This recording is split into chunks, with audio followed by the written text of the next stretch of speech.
이제 마지막 주제인 장구조회입니다. 3점짜리 세 문제로 나오고요. 그 기존에 했던 문제랑은 양상이 아예 다르죠. 그 지금까지 했던 거는 직접 여러분이 입력하는 거잖아요. 주관식으로. 이것도 뭐 주관식이긴 한데 얘는 그 필요한 자료를 찾아서 거기에 써 있는 숫자를 옮겨 적는 방식이에요. 그러니까 분개를 하는 게 아니고 그냥 그 위치를 딱 찾는 거죠. 말 그대로 장부를 조회하는 건데, 근데 뭐 장부가 한두 개 있는 게 아니라서 어떤 말이 나올 때 어떤 장부로 들어가야 되는지, 그리고 어떤 자료를 찾아야 되는지 그런 걸 해볼 거예요. 근데 기초적으로 차변, 대변, 뭐 회계의 기본 정보를 알고 있어야 잘 할 수 있습니다. 그러면 한번 해볼게요. 일단 공통 자료를 그 1페이지에 넣어놨는데 그 맨 앞에 표 하나 있죠. 이걸 일단 완벽하게 숙지를 하고 넘어가야 됩니다. 그 내용을 한번 생각해 보면 그 장부를 조회하는 패턴이 크게 두 가지로 나눌 수가 있는데, 왼쪽에 제목을 달아놨어요. 첫 번째가 시점. 그리고 두 번째가 기간입니다. 그냥 뭐 느낌을 보면 시점은 점이죠. 점을 딱 찍는 느낌이고 기간은 선이죠. 그러면 이 두 개로 일단 크게 나누고 시점부터 한번 생각해 볼게요. 시점은 딱 하루를 말하거든요. 하루. 그리고 조회 내용은 뭘로 나오냐면 여기 써있죠. 자산, 부채, 자본의 잔액. 시점은 무조건 잔액 물어봅니다. 어떤 느낌이냐면 12월 31일에 현금 잔액은 얼마인가요? 이렇게 물어보죠. 그러니까 딱 그 날에 얼마가 있었는지를 물어볼 수밖에 없는 거잖아요. 그러니까 이게 상식적으로 받쳐주면 좀 편해요. 그래서 시점은 잔액과 세트다 이렇게 하나 봐두시고, 그리고 예시도 하나 써놨죠. 예시. 문제도 이렇게 나와요. 6월 30일 현재 뭐 외상 매출금에 대한 대손 충당금 잔액은 얼마인가요? 이렇게 물어보는 거죠. 그러면 6월 30일 현재가 시점. 당연히 잔액을 물어봅니다. 이렇게 세트해요. 그리고 조회 기간이 나오는데 제가 미리 한번 보여드릴게요.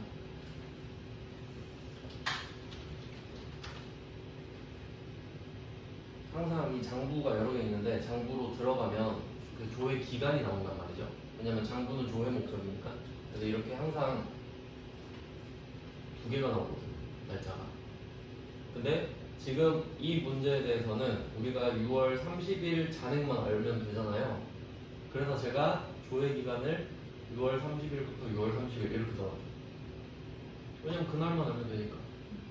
그리고 또는 이라고 해서 1월 1일부터 6월 30일 해놨잖아요. 이렇게 조회해도 6월 30일 잔액은 똑같습니다. 논리상 다를 수가 없겠죠. 그러니까 6월 30일에 대손 충당금이 얼마 있었는지는 팩트잖아요. 근데 내가 그냥 1월 1일 거부터 가보고 싶은지, 그냥 딱 6월 30일 것만 보고 싶은지, 답은 정해져 있는데 어느 정도를 볼 거냐를 정하는 겁니다. 시점은. 그래서 시점은 저는 날짜를 같은 걸 두 번 써요. 그게 편하니까. 근데 이것도 이해가 돼야 이걸 할 수 있죠. 이걸 이해 못하는 사람은 그냥 1월 1일부터 해야 돼요. 자, 그 다음에 기간입니다. 기간은 보통 월간이나 분기 단위, 뭐 한 달, 세 달, 6달, 1년 이런 식으로 나오거든요. 기간은 당연히 선 개념이고, 여기서는 증가액, 감소액 이걸 물어보고, 그 다음에 발생액 이렇게 물어봅니다. 그러니까 이제 조회 내용을 잘 생각해 보면 시점은 잔액을 물어본다 했잖아요. 근데 이 잔액의 개념이 있는 건 자산, 부채, 자본밖에 없어요. 왜냐하면 수익 비용은 1년마다 모으고 사라지는 개념이잖아요. 그러니까 수익 비용은 아예 잔액 개념이 없어요. 근데 기간으로 내려오면 수익 비용도 찾을 수 있겠죠. 왜냐하면 수익과 비용은 한 달 동안 얼마의 수익이 발생했냐 이걸 찾을 수 있겠죠. 그래서 키워드는 시점은 잔액, 기간은 증가량, 감소량 이런 겁니다. 이 개념을 좀 이해를 하셔야 되고, 예시를 두 개 써놨죠. 첫 번째 예시는, 기간의 첫 번째 예시는 상반기 매출액 이런 식으로 말을 해요. 1년 중에 반으로 쪼개면 반기라 그러잖아요. 앞쪽이 상반기, 이쪽이 하반기니까 상반기라고 물어보면 1월 1일부터 6월 30일이 되는 거죠. 그럼 그때 그 매출액을 물어보는 거예요. 그러면 매출액은 일상 용어고 제품 매출이라는 계정 과목을 조회하면 되겠죠.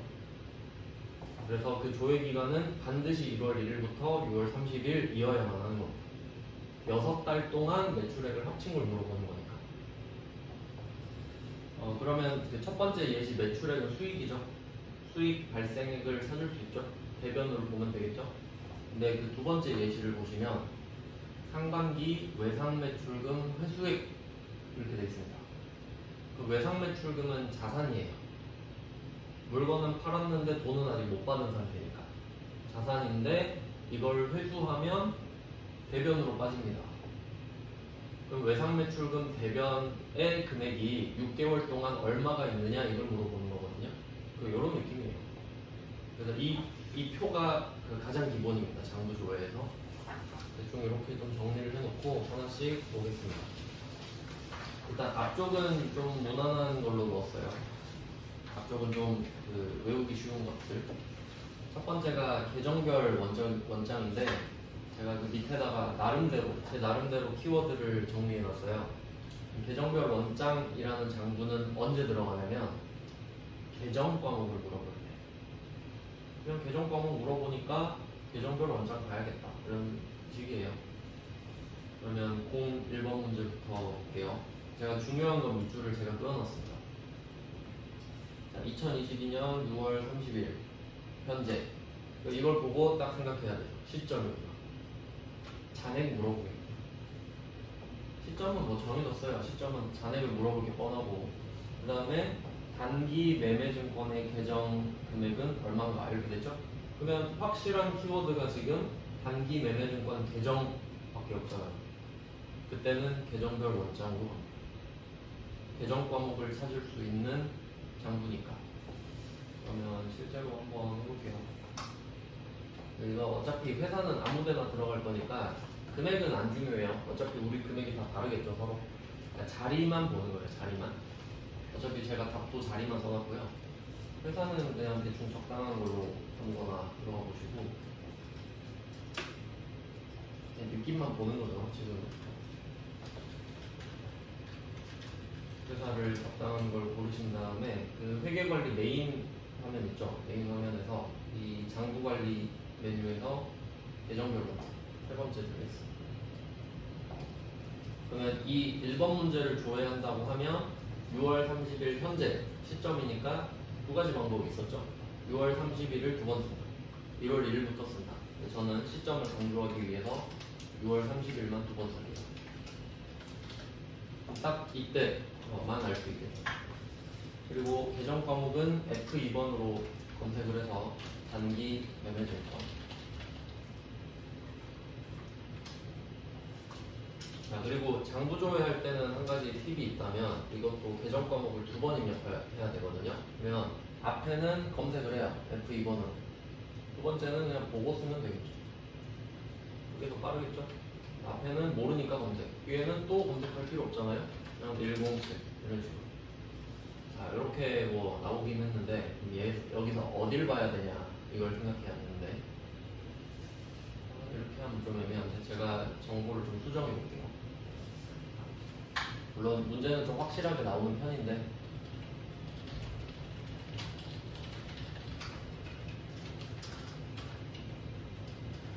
제가 하나를 추가했어요.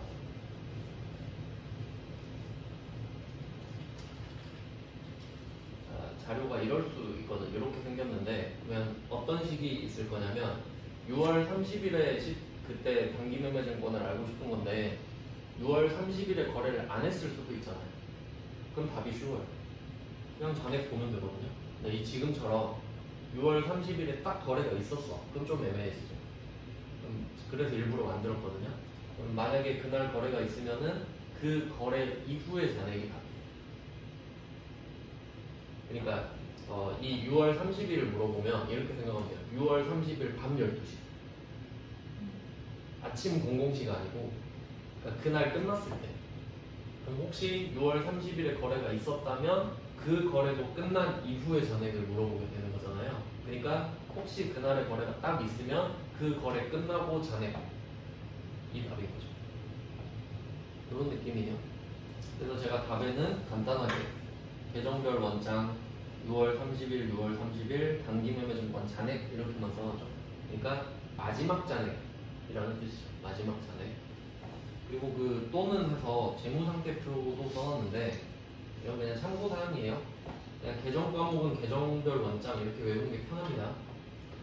네, 참고로 재무상태표가 자산, 부채, 자본을 나타낼 수 있잖아요. 그럼 단기매매증권은 자산이죠. 그럼 재무상태표에도 나올 수 있는 거죠. 이건 그냥 형식적으로 제가 보여드릴게요. 방금 저는 480이었어요. 그리고 재무상태표도 한번 들어가 볼게요. 재무상태표는 특이하게 월밖에 못 써요. 그럼 여기다 6월을 쓰면 얘는 월을 쓰잖아요. 그 월의 말일밖에 조회를 못해요. 그러니까 혹시 단기매매증권 6월 29일 거 물어보면 재무상태표를 못 쓰는 거예요. 근데 계정별 원장은 쓸 수가 있죠. 그래서 제가 답을 계정별 원장에 넣는 겁니다. 재무상태표는 제한적이거든요. 근데 이걸 두 개 쓴 이유는 답을 꼭 한 군데서만 찾을 수 있다는 게 아닌 걸 보여드리려고요. 그러니까 답은 정해져 있잖아요. 어디서 볼 수 있느냐, 그 정도 차이죠. 한번 들어와 봤는데 이거 그냥 한번 보여드릴게요. 자, 첫 번째가 계정별 원장. 이게 가장 좋은 답이고요. 4,800이죠 지금 저는. 근데 재무상태표도 한번 들어와 봤거든요. 이거는 계정별 원장. 재무상태표 6월로 검색했어요. 이 문제는 아다리가 딱 맞죠. 6월 말일이니까. 그래서 6월로 딱 들어와 봤는데 역시 다를 리는 없어요. 그러니까 장구조에는 어디로 들어가도 상관없어요. 근데 내가 이 키워드를 보고 어디로 갈지 빨리빨리 떠올리는 게 중요하기 때문에 그걸 잘 정리를 해놓쳐야 돼요. 그래서 재무상태표는 그냥 보조적인 답 정도로 기억해 두시고요. 그 다음 2번 문제 가볼게요. 이게 굉장히 중요합니다. 이게 나올 확률이 엄청 높아요. 중요 표시 해둘게요. 02번 문제. 자, 그럼 02번 문제를 분석을 해볼게요. 이게 굉장히 잘 나오기 때문에 하나씩 뜯어볼게요. 첫 번째, 4월에 외상매출금 회수액이라고 물어봅니다. 4월이라고 물어봤죠. 그러면 4월 한 달 동안을 물어보는 거죠. 그리고 이 문제에서는 괄호 안에 날짜를 정확히 써줬지만 안 써주는 출제자도 많거든요. 4월 이렇게만 말해요. 그럼 보고 4월 한 달이구나 라고 생각해야 돼요. 기간인 거죠. 기간. 그럼 기간이니까 당연히 잔액은 안 물어봐요. 잔액을 물어볼 수가 없는 거예요. 그래서 물어보는 게 뭐냐, 외상매출금 회수액 이렇게 갔죠. 그러면 일단은 외상매출금을 물어봤으니까 외상매출금은 계정과목, 계정별 원장이다. 이걸 일단 찾아내셔야 돼요. 계정과목이니까 계정별 원장. 그럼 가서 어떻게 조회를 할까? 4월 1일부터 4월 30일까지도 정해졌죠. 자, 근데 이걸 풀려면 지식이 있어야 돼요. 그래서 밑에 제가 붕괴를 하나 써놨습니다. 외상매출이 1번이고 매출채권 회수가 2번입니다. 이거 번호를 좀 써두시면 보기 편할 것 같네요. 외상매출에다가 1번, 매출채권 회수에다가 2번. 제가 굵은 글씨로 해놨죠? 번호를 매기고 한번 보겠습니다. 자, 그러면 질문에 따라 답이 다른데 당연히 지금은 외상매출금 회수액을 물어봤거든요. 그러면 2번을 물어보는 거예요. 그러면 1번부터 일단 이해를 해볼게요.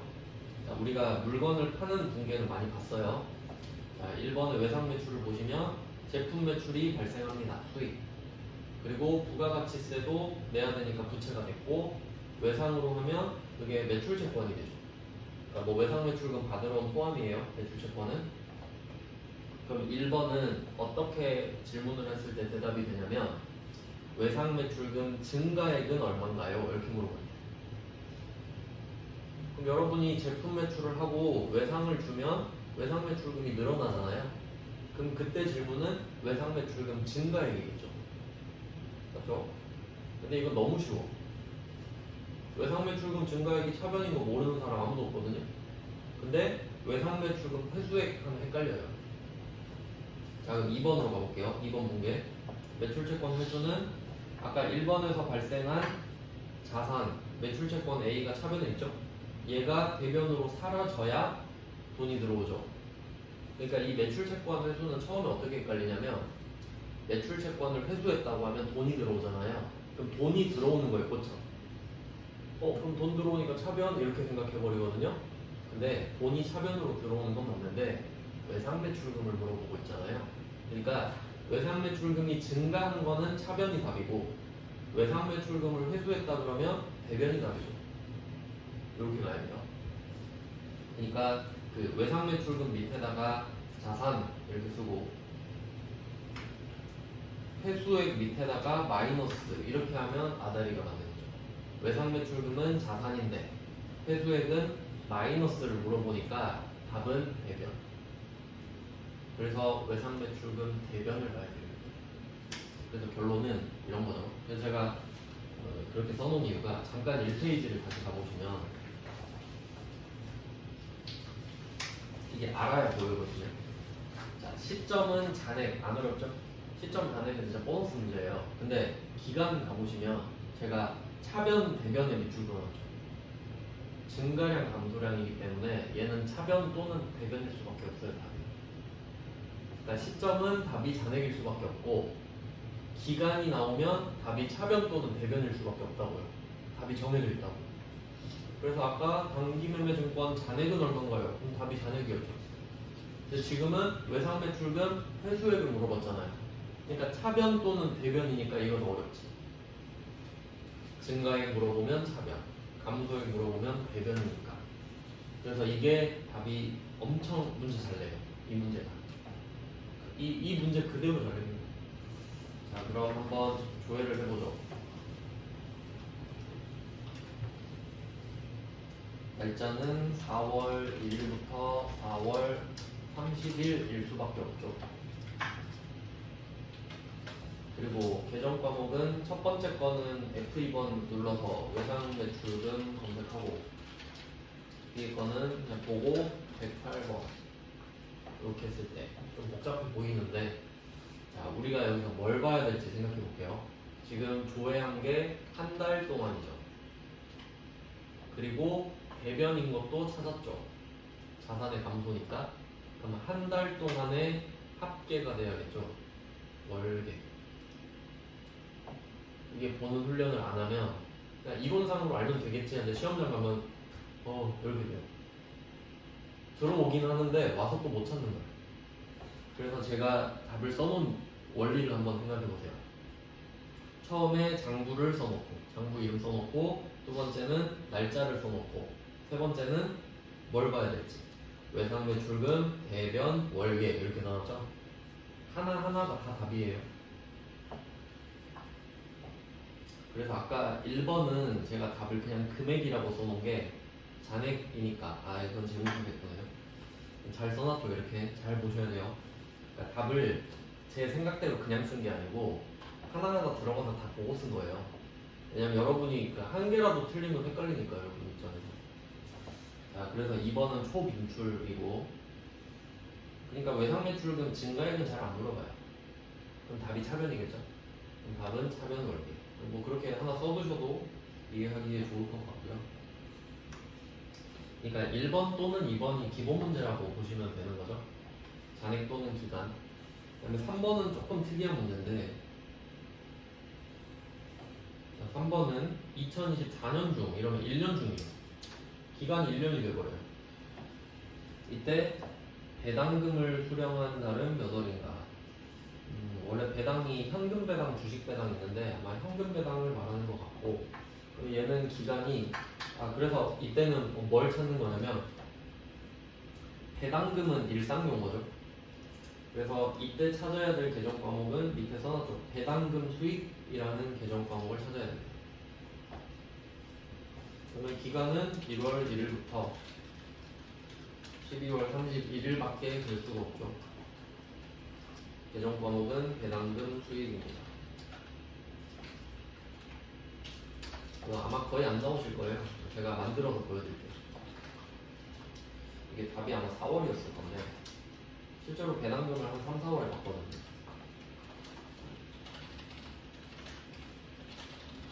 제가 그냥 만들어서 보여드릴게요.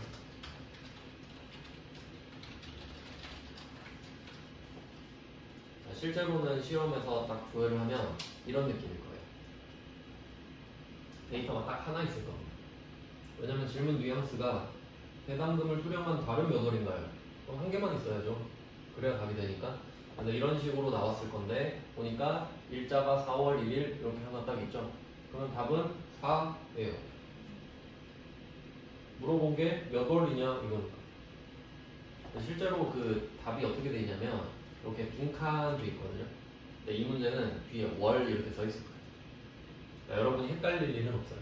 그러니까 혹시 여러분이 금액으로 착각했을 수 있잖아요. 그럼 100만 이렇게 시험에 적어놨어요. 시험지에. 근데 답지 가보니까 뒤에 월 써 있어. 그럼 여기다 100만을 쓰진 않겠지. 다시 가서 4구나 이렇게 되겠죠. 그래서 계정별 원장은 이제 보신 것처럼 단기매매증권을 물어봤다. 외상매출금을 물어봤다. 배당금 수익을 물어봤다. 그래서 계정별 원장. 되게 간단한 키워드죠.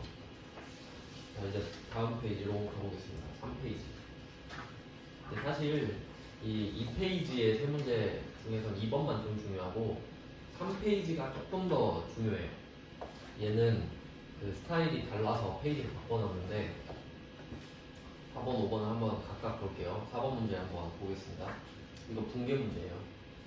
자, 4번 문제 보시면 봄꽃 상사의 미수금 200만 원이 대손 처리 요건에 충족되어서 당일 대손 처리하기로 했다.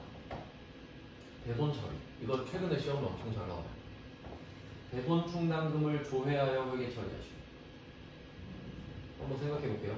내가 지금 돈을 못 받게 됐어요. 그럼 첫 번째 확인해야 될 거 누구한테 어떤 계정 과목을 얼마를 못 받냐. 그거 확인해야 되죠. 못 받게 됐으니까 그게 봄꽃 상사의 미수금 200만 원이잖아요. 그럼 그걸 대변을 적어야 되죠. 200만 원을 없앤다. 부가세는 그 선을 그어놓은 게 위쪽은 부가세인데 부가세는 없다고 할게요. 없다고 하라고 했으니까. 그러면 이때 우리가 알아야 될 거는 이 미수금에 대한 대손 충당금이 얼마인지를 알아야 되잖아. 알 수가 없죠, 실제로. 실무에서는 이거 조회해야겠죠. 그러니까 대손 충당금을 조회해서 회계 처리하시오. 이거 나왔죠? 그럼 얘는 일반전표 문제인데 장부 조회를 할 줄 모르면 못 풀어요. 그러니까 이걸 대비하셔야 됩니다.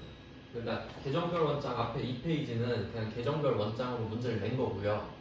근데 지금 3페이지는 계정별 원장이라고 말 안 했죠. 근데 그냥 이 문제 풀려면 장부 조회해봐 이 말이잖아요. 그러니까 이게 더 어려운 거지. 자, 그러면 뭘 찾아야 될지 한번 생각해 보세요.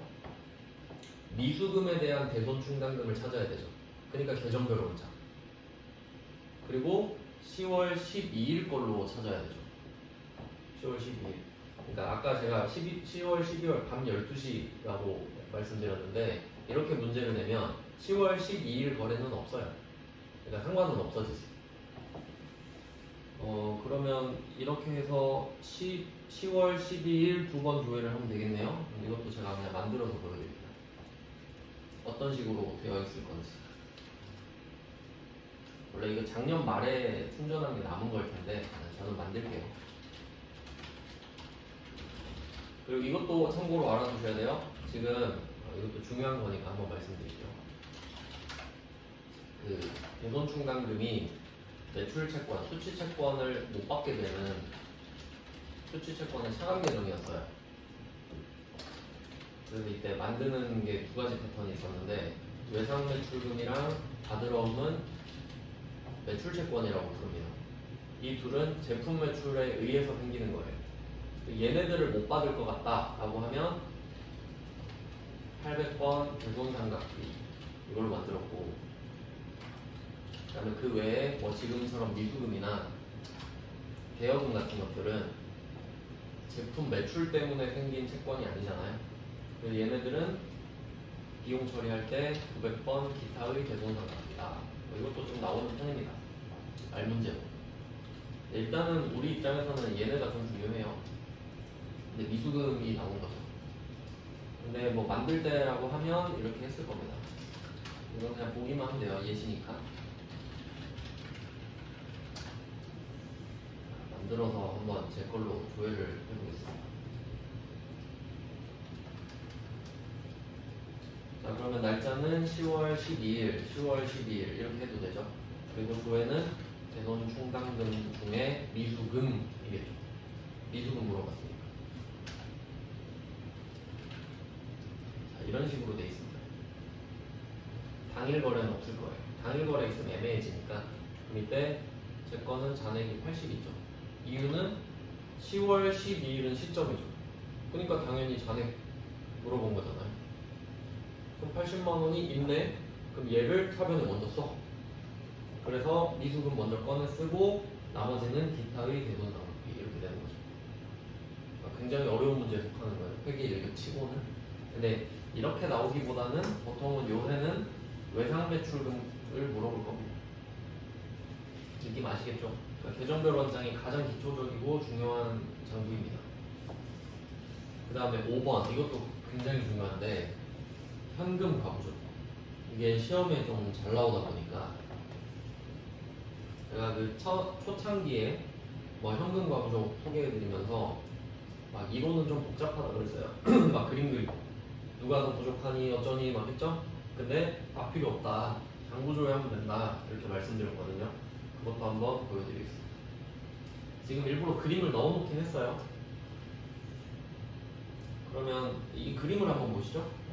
지금 기말 결산일 현재 같은 말 두 번 했죠. 기말 결산일 12월 31일 물어보는 거죠. 그럼 이때 현금과 부족 계정의 원인을 발견하지 못했대요. 그럼 우리는 원인을 발견하든 못하든 현금과 부족은 다 없애야 되거든요. 그냥 현금과 부족은 차변에 있을 수도 있고 대변에 있을 수도 있어. 그럼 조회를 하면 되겠네요. 그래서 날짜를 보시면 12월 31일로 두 번 썼죠. 계정 과목은 현금과 부족 두 번 썼죠. 조회를 해보니까 대변에 37만 원이 있는 거예요. 그럼 대변에 37만 원을 없애주면 되는 거죠. 그럼 답을 차변에 현금과 부족 빼고. 그래서 답 보고 쓴 거예요. 밑에 일반적으로 현금과 부족을 차변에 뺐죠. 대변에 있으니까 혹시 조회했는데 차변에 있으면 대변에 쓰면 되죠. 반대편으로 써야 없애는 거니까. 그럼 일단 차변으로 보내서 없앴어요. 근데 원인은 알 수가 없죠. 잡이익이죠. 현금과 부족의 원인을 모르면 잡이익 또는 잡손실을 쓰기로 했잖아요. 그것도 이제 조금씩 복습을 하면서 떠올려야 돼요. 어차피 다음 주 마지막에 총정리하긴 할 거예요. 네, 억지로 조금씩 떠올려놔야 편하죠. 그래서 결론은 현금 과부족 문제가 나왔는데 원인을 모르겠다 그러면 근데 이 4번 문제랑 5번 문제 차이를 보세요. 4번은 조회하라고 말은 했죠. 그러니까 조회하면 되겠다 이 생각이 들 수 있겠죠. 근데 5번은 아무 말 없잖아요. 아무 말 없죠. 그럼 이거 장부조회 생각 못 해내면 또 그림 그려서 풀고 있어야 돼. 근데 이거 계정별 원장 가서 보면 되겠다 하면 바로 끝나는 거죠. 그래서 이런 식으로 4번, 5번도 응용되는 패턴이 많기 때문에 잘 생각해 보셔야 돼요. 어렵게 나오면 이렇게 나옵니다.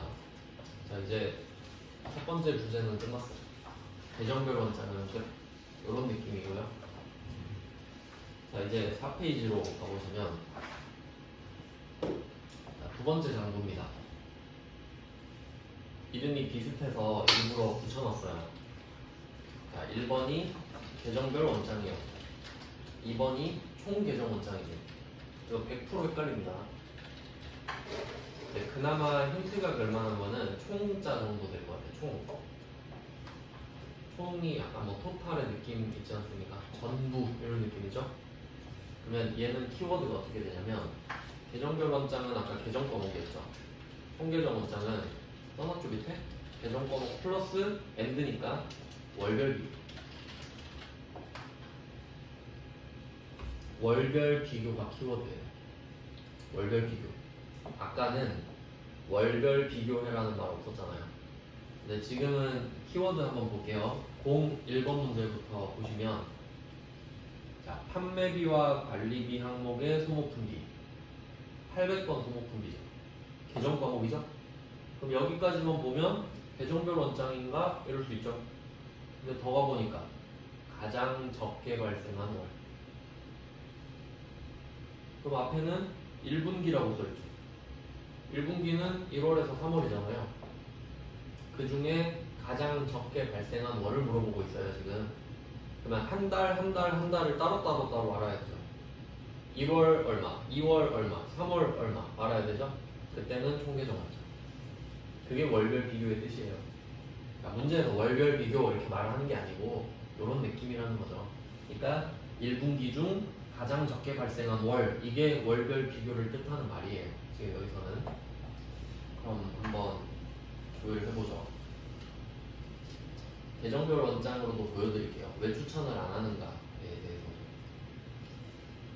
자, 그러면 기간은 당연히 1월부터 3월이겠죠. 계정 과목은 소모품비. 아, 이게 없으면 좀 그런데, 아, 있긴 있네요, 저는 이렇게 나오고 있습니다. 그러면 제 걸로 기준으로 말씀을 드리면 어떻게 분석을 해야 되냐면, 일단 소모품비 있죠. 얘가 비용이란 걸 아셔야 돼요. 비용, 맞죠? 소모품비니까 그럼 차변이겠죠.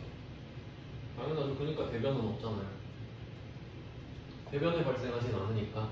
그러면 당연히 차변, 이거 몰라도 상관없는데, 자, 이때 한 달 나오죠. 그러면 지금 제 기준으로는 2월이 제일 적어요. 안 썼으니까. 그리고 여기서 답은 1월이랑 빵원이 두 개 물어봤죠. 가장 적게 발생한 월과 그 금액. 그러니까 이게 그 칸이 두 칸 뚫려 있을 거라서 틀리진 않는데 왔다 갔다 하는데 시간 낭비가 되니까 잘 보셔야 돼요. 그리고 얘를 계정별 원장으로도 한번 보여드릴게요. 그러니까 이렇게 생각할 수 있잖아요. 아, 어차피 얘도 계정별 원장으로 할 수 있으면 장부 하나 줄이면 되지 않냐 이럴 수 있으니까 왜 안 쓰는지 보여드릴게요.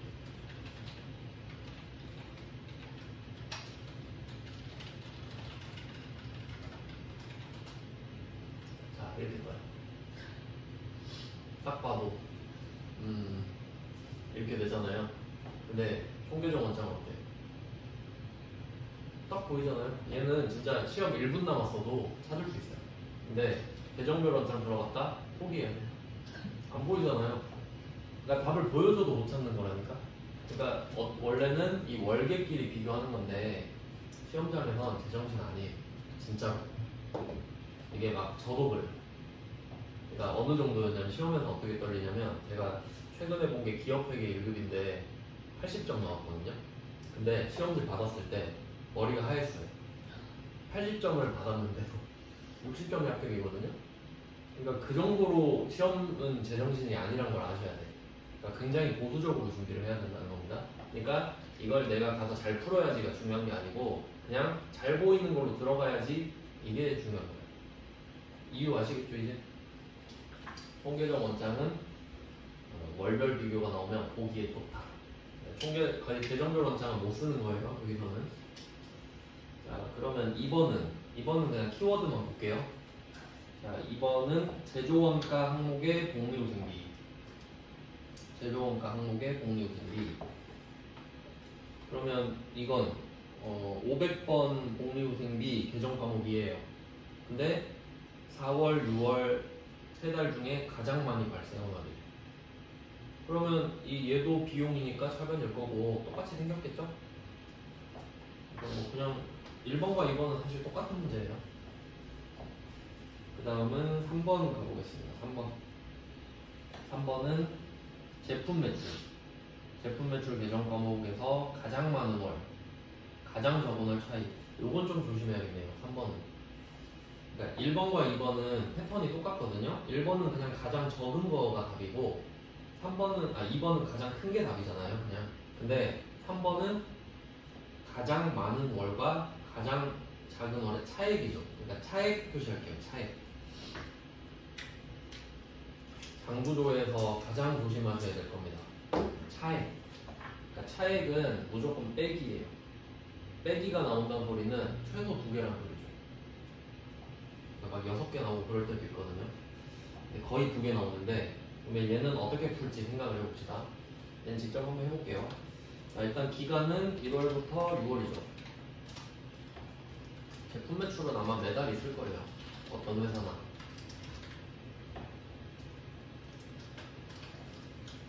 자, 제품 매출을 조회해서 들어가 봅니다.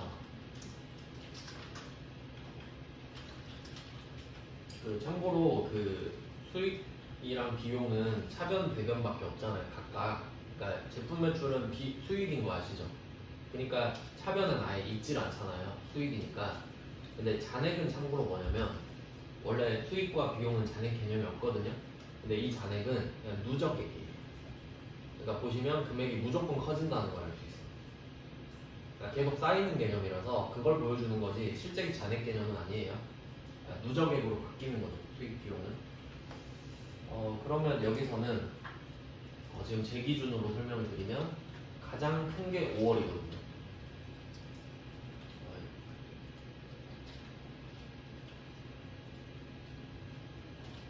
가장 큰 게 5월입니다. 그럼 이거 하나 체크해놓고 실제로는 시험지에 써놔야 돼요.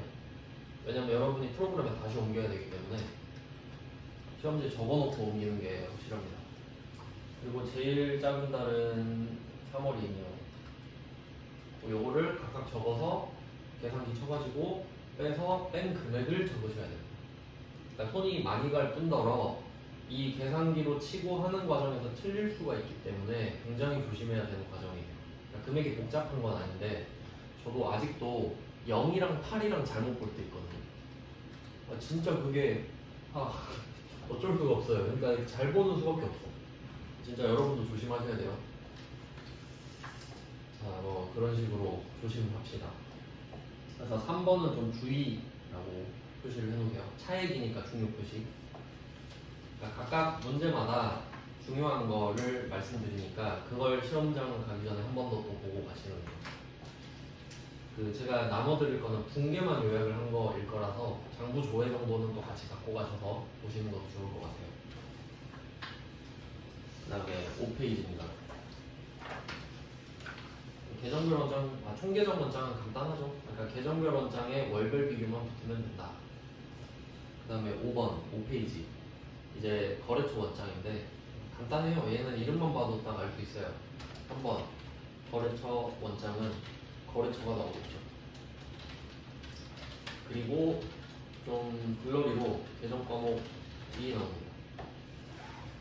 왜냐면 보통 계정 과목을 물어볼 때 그냥 문제로 한번 바로 보시죠. 01번 같이 이렇게 나와요. 01번을 보면 6월 말 현재 외상 매출금 미회수액이 가장 큰 거래처 이런 식으로 거래처를 물어봤다면 계정 과목도 같이 물어보거든요. 그러니까 거래처에 대해 모든 계정 과목을 물어보진 않잖아요. 그러니까 한 개 정도만 말할 거란 말이에요.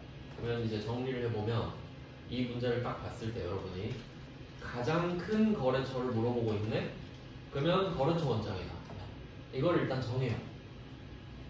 그래서 거래처 원장을 일단 들어가시고 장부관리 첫 번째 있죠. 실제로 이걸 좀 많이 쓰지 않을까요? 특정 거래처한테 지금 채권이 얼마나 남았는지 이런 거 조회할 일이 많을 것 같으니까 그러면 6월 말이죠. 아까 시점 알려드렸죠? 6월 30일, 6월 30일 재정 과목은 외상 매출금.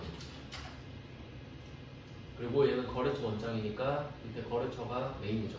거래처 분류는 그냥 넘어가시고 거래처로 바로 가서 여기는 가장 큰 거래처를 물어보잖아요. 그러면 나한테 등록되어 있는 거래처 중에 모든 거래처를 조회해야 돼요. 그러니까 왜 두 칸이 있겠어요? 앞에는 제일 위에 거래처, 뒷칸에는 맨 밑에 거래처. 그래야 누가 제일 큰지 알 수 있죠. 그래서 앞에 거래처는 맨 위에 거를 골라주시고 뒤에 거래처는 스크롤을 바로 쭉 내려가지고 확인을 해주시면 모든 거래처가 나옵니다. 그리고 애초에 시점을 물어봤기 때문에 얘는 답이 잔액이겠죠? 그럼 잔액 중에 제일 크게 나왔어요. 이렇게 복합되면 좀 더 복잡해지죠. 그래서 제가 답을 써놓은 원리가 그렇게 됩니다. 모든 거래처를 조회하고 외상매출금 잔액을 봐라. 이유는 시점이니까. 거래처 원장도 무난하게 잘 나옵니다. 요즘 장부조회는 그렇게 어렵게 내지 않아요. 그냥 어렵기 때문에. 자, 그럼 1번을 받고 이제 2번 가볼게요. 2번. 자, 2번은 똑같죠. 1월부터 6월 상반기 중에서 2번은 외상매출금이 가장 많이 감소한 걸 물어보죠. 그러니까 1번과 2번을 한번 비교해 보세요. 1번은 6월 말이죠. 시점이니까 잔액을 물어보잖아요. 6월 30일 현재 얼마? 그러니까 미회수액이 잔액이죠, 지금? 이것도 하나 써둘게요. 그 1번에 미회수액에다가 표시해서 잔액 이렇게 써둡시다. 회수가 안 됐으니까 남아있겠죠? 그래서 1번은 시점이니까 잔액을 물어봤다. 네, 2번은 6개월 동안이니까 지금 감소량을 물어보고 있죠? 그럼 이거 또 나오네요. 외상매출금은 자산이고 감소를 물어봤으니까 대변이죠. 이 조합이 또 나왔죠? 그래서 외상매출금 자산, 감소, 대변 이렇게 되겠네요. 그래서 2번은 답이 대변이에요. 아까는 회수한 이렇게 나왔죠. 지금은 감소한 이렇게 나오고 두 개가 같죠? 그러면 이 2번 문제를 보면서 이 생각도 해야겠죠. 증가한 걸 물어볼 수도 있겠다. 그럼 답이 차변이겠구나. 여기까지 대비하셔야 돼요. 왜냐면 외상매출금은 엄청 잘 나오거든요. 그래서 거래처 원장은 1번, 2번 정도만 잘 풀면 되고요. 그 다음에 3번은 그냥 거래처를 특정한 경우에요. 그럼 그냥 그 거래처 하나만 딱 검색하면 되겠죠. 그래서 뭐 그냥 이렇게 나온다. 가장 큰 거래처, 가장 작은 거래처, 뭐 가장 많이 감소한 거래처, 특정 거래처 전부 다 거래처 원장이에요. 1, 2, 3번까지 무난하죠. 자, 다음 페이지로 또 아직 안 끝났군요. 자, 6페이지까지 보고 쉴게요. 지금 거래처 원장을 계속 하고 있어요.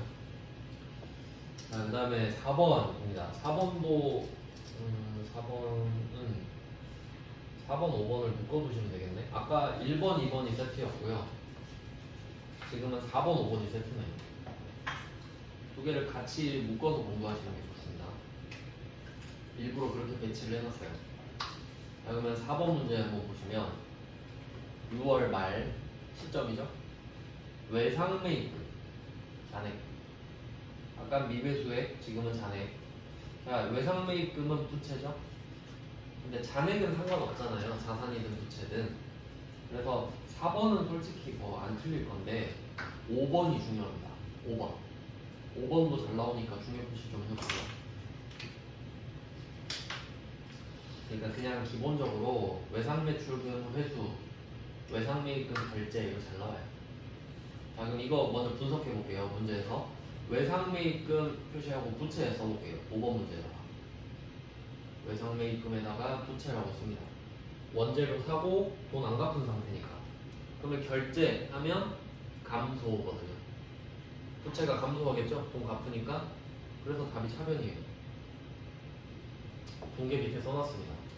이번에도 밑에 분계에다가 1번 외상매입 이렇게 하고 2번 매입채무 결제 이렇게 해보죠. 이것도 한번 복습을 해봅시다. 원재료를 우리가 외상으로 사면 차변에 원재료 자산 들어오고 부가세 내는 거 돌려받으니까 부가세 대급금 그리고 외상매입금 이렇게 써놓죠. 뭐 매입채무, 외상매입금, 지급업 이렇게 될 텐데 그럼 이 외상매입금이 발생하는 걸 물어보면 대변이죠 답이. 외상매입금은 대변에 발생하잖아요. 부채니까. 근데 그것도 잘 안 틀려 사람들이. 그러니까 결제라고 해버립니다. 그럼 결제는 2번이죠. 그럼 외상매입금이 차변으로 사라져야 내 돈이 나가니까 답이 차변이다 이렇게 되는 거죠.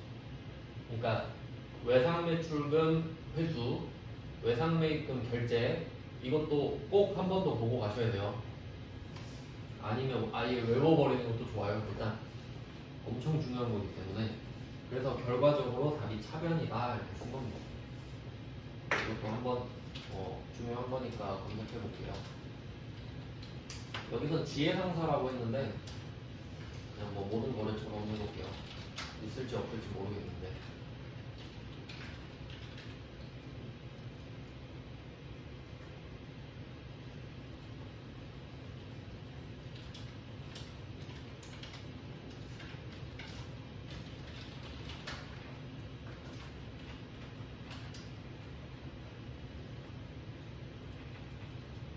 이렇게 했을 때 뭐 차변도 있고 대변도 있으니까, 그러니까 자산부채 자본은 차대변 다 있으니까 어렵죠. 수익 비용은 딱 한 줄만 있잖아요. 그러니까 당연히 자산부채를 낼 확률이 높다고요. 그럼 이때는 잔액을 딱 봐가지고 얘라고 하면, 아니 지금 차변 봐야 되죠? 차변에서 각각 거래처마다 보면 됩니다. 얘는 사마산업밖에 지금 없네.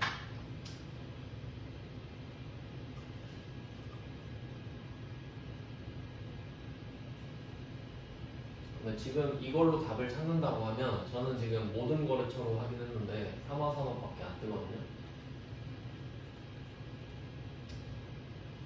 지금 답이 외상매입금 결제액이니까 차변을 봐야 되고, 이때는 답을 누계로 봐야겠네.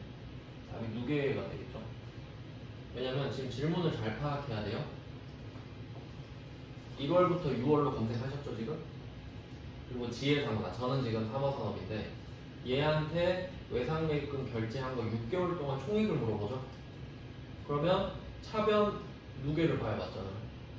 그렇게 되는 거. 뭐 그런 식이에요. 이거 좀 추가를 좀 해주시면 되겠네요. 답에 차변 누계 이렇게 씁시다.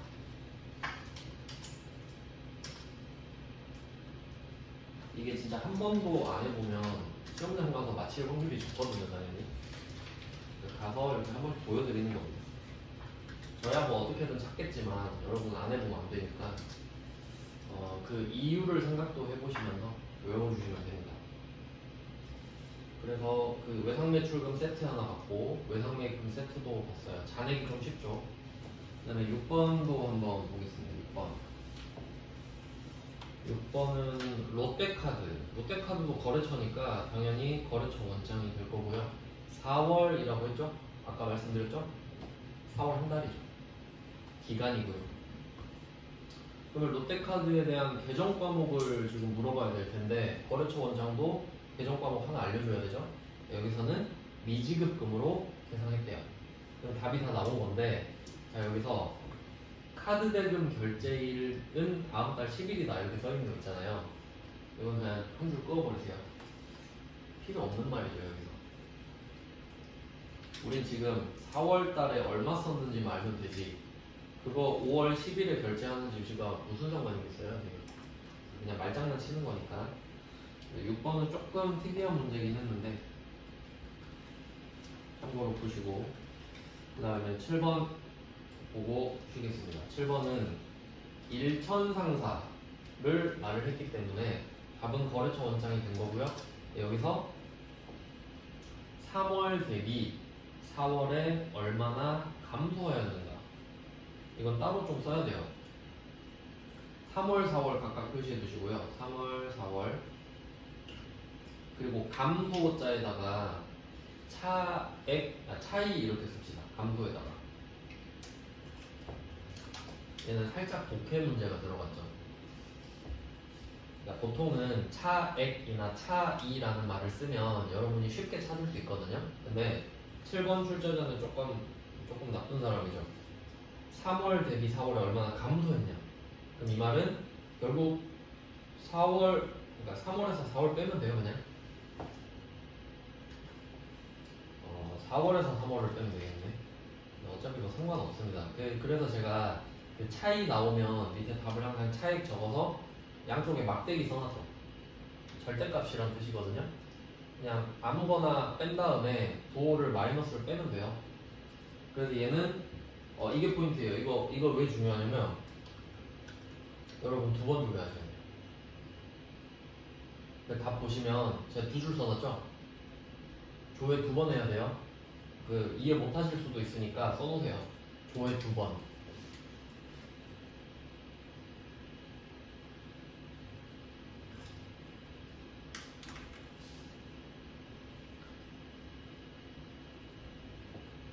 이거 한 번 해도 되나? 한 번 해도 될 것 같은데. 네, 한번 이것까지만 해보고 좀 줄게요. 한 번은 될 것 같은데.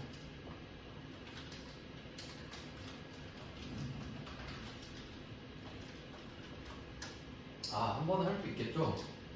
두 번 안 해도 되겠다. 이걸 조금 고쳐놓읍시다. 두 번 X표 치고, 조회 기간을 묶어버리시죠?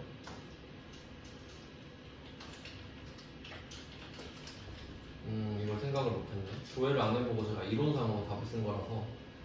이제 여러분도 이해하실 수 있겠죠? 어차피 월계가 딱 뜨잖아요, 밑에. 그러니까 월계끼리만 보면 되는 거죠. 그러니까 조회 기간만 하나로 합쳐가지고 3월부터 4월까지 조회를 해가지고 그냥 답은 똑같아요, 뒷부분. 3월 월계에서 4월 월계를 빼자. 저는 지금 없긴 한데 그래서 답은 맞아요. 그러니까 조회 기간만 하나로 합치시면 돼요. 그러니까 두 번 하는 거 말고 기간을 3월 1일부터 4월 30일 이렇게 딱 한 번에 하면 그 뒷부분은 다 똑같습니다. 그러면 대변 월계가 뜰 거니까 그거 두 개만 빼면 되겠네요. 요거는 제가 잘못 알려드릴 뻔했네요. 쉬운 방법은 그겁니다. 그래서 항상 공통적으로 조심하실 거는 차이 구하는 거. 차이는 빼는 작업이 한번 들어가기 때문에 조심하셔야 돼요. 네, 여기까지 해놓고 좀 쉬다가 다음 주제부터 가겠습니다.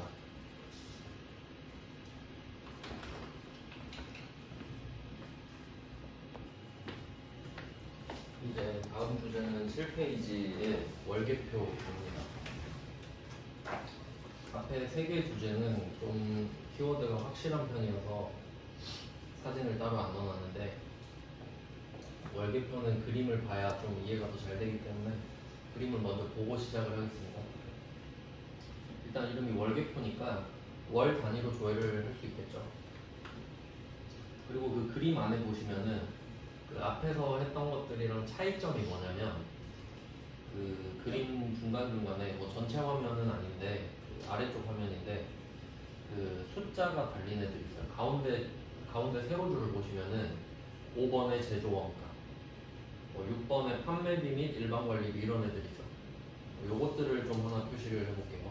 5번 제조원가 하나 표시해놓고 6번에 판매비 및 일반관리비 하나 표시해놓고 그리고 7번에 영업의 비용 이런 것들 있죠. 그러니까 얘네들은 지금 얘네들을 분석해보면 다 비용이거든요. 얘네들이. 근데 계정 과목이 아니죠. 5번, 6번, 7번은 그룹 이름이에요. 그룹.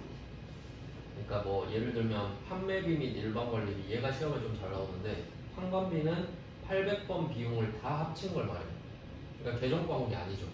근데 월계표는 얘도 알 수 있어요. 그룹 전체로도 알 수 있다는 거죠.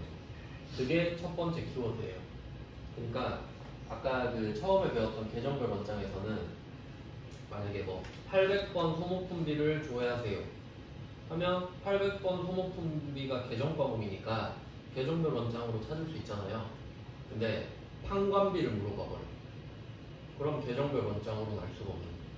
그럼 그때는 월계표 가야겠다 이런 느낌인 거죠. 그래서 제가 첫 번째 키워드를 그룹 이름으로 해놨습니다. 그리고 1번에는 그룹 이름이고 2번에는 OR을 써놨죠. OR 또는입니다. 또는 그룹 이름이 나와도 되고 두 번째는 현금 지출액인데 지금 비용이니까 왼쪽에 나왔고 수익은 오른쪽으로 나올 거거든요. 그러면 이제 왼쪽이라고 봤을 때 개, 대체, 현금 이렇게 써있죠. 그럼 이건 표시를 어떻게 하냐면 개랑 대체 사이에 등호를 쓰고 대체랑 현금 사이에 플러스를 쓴대요. 그러니까 결과적으로 이렇게 만들어 볼게요. 개는 대체 플러스 현금 이렇게 만듭시다. 왼쪽 그림에다가. 네, 생각해보면 당연하죠. 걔가 결과물이니까. 그러면 얘는 뭘 알 수 있냐면 비용을 썼는데 현금으로 쓴 걸 알 수 있죠. 현금 지출에 따로 대체는 현금 외에 전부예요. 거의 외상이겠죠. 그러니까 현금 플러스 외상은 걔. 그러면 현금으로 지출한 뭐 800번 소모품비는 얼마인가요? 이렇게 물어보면 계정별 원장으로 그걸 알 수가 없어요. 왜냐면 계정별 원장은 총계밖에 모르거든요. 근데 월계표는 현금으로 얼마 썼는지 알 수 있잖아요. 그러니까 이 그림을 머릿속에 집어넣어야 되죠. 그러니까 아까 5번 제조원가, 6번 판관비, 7번 영업외 비용 표시하셨죠? 그러면 또 왼쪽에는 현금을 표시하시는 거죠. 그러니까 이 그림을 떠올리는 거예요. 월계표는 이거 물어보면 이쪽으로 들어와야겠다. 자, 그리고 밑에 나와 있는 문구들을 한번 봅시다. 문제는 어떻게 나오는가? 01번은 5월 한 달 동안 당연히 최소 한 달은 나오겠죠. 월계표니까. 그러니까 판관비가 나왔고 한 달 이렇게 됩니다. 총 지출 금액. 그러면 얘는 이 그림에서 찾는다고 하면 5월로 검색했다고 치고 판관비에 차변계 보면 되겠죠? 판관비는 비용이니까 차변. 그리고 총 지출 금액이니까 계. 엄청 간단하죠. 그 다음에 02번 판관비의 5월 발생분과 6월 발생분의 차이 금액. 차이 나왔네요. 차이 표시해볼게요. 차이. 제가 아까 얘 때문에 헷갈렸는데 얘는 9번 조회가 맞아요. 5월 한 번 조회하고 6월 한 번 조회하고. 왜냐면 구조 자체가 아까 거래처 원장은 월계도 있고 누계도 있는 상태에 있잖아요. 거래처 원장은. 그러니까 그림으로 기억하시는 게 엄청 좋아요. 근데 월계표는 어때요? 그런 게 없잖아요. 그러니까 한 번 조회해서 금액 적어놓고 또 한 번 적어서 금액 적어놓고 빼야 되는 거죠. 얘는 2번 조회 맞아요. 아까 제가 잘못 알려드렸는데 얘는 2번 조회 이렇게 써놓을게요. 그리고 응용해볼게요. 응용. 패턴을 알아야 되니까. 그러면 혹시 여기 비교해서 이해하기 쉽게 이렇게 써놓으시면 좋을 것 같아요. 혹시 뭐 4월부터 6월 중 가장 큰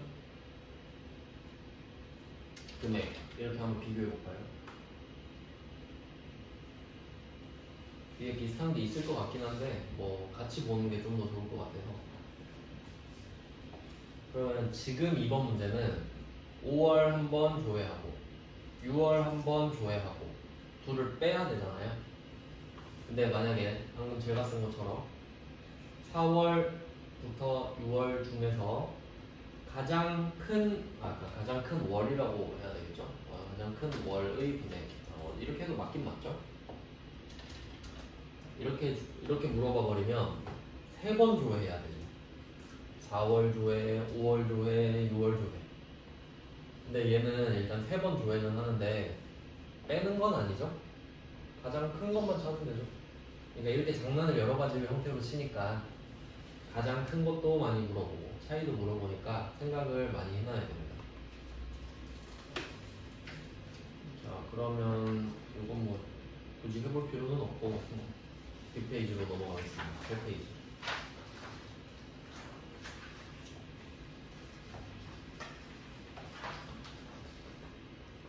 8페이지에 3번입니다.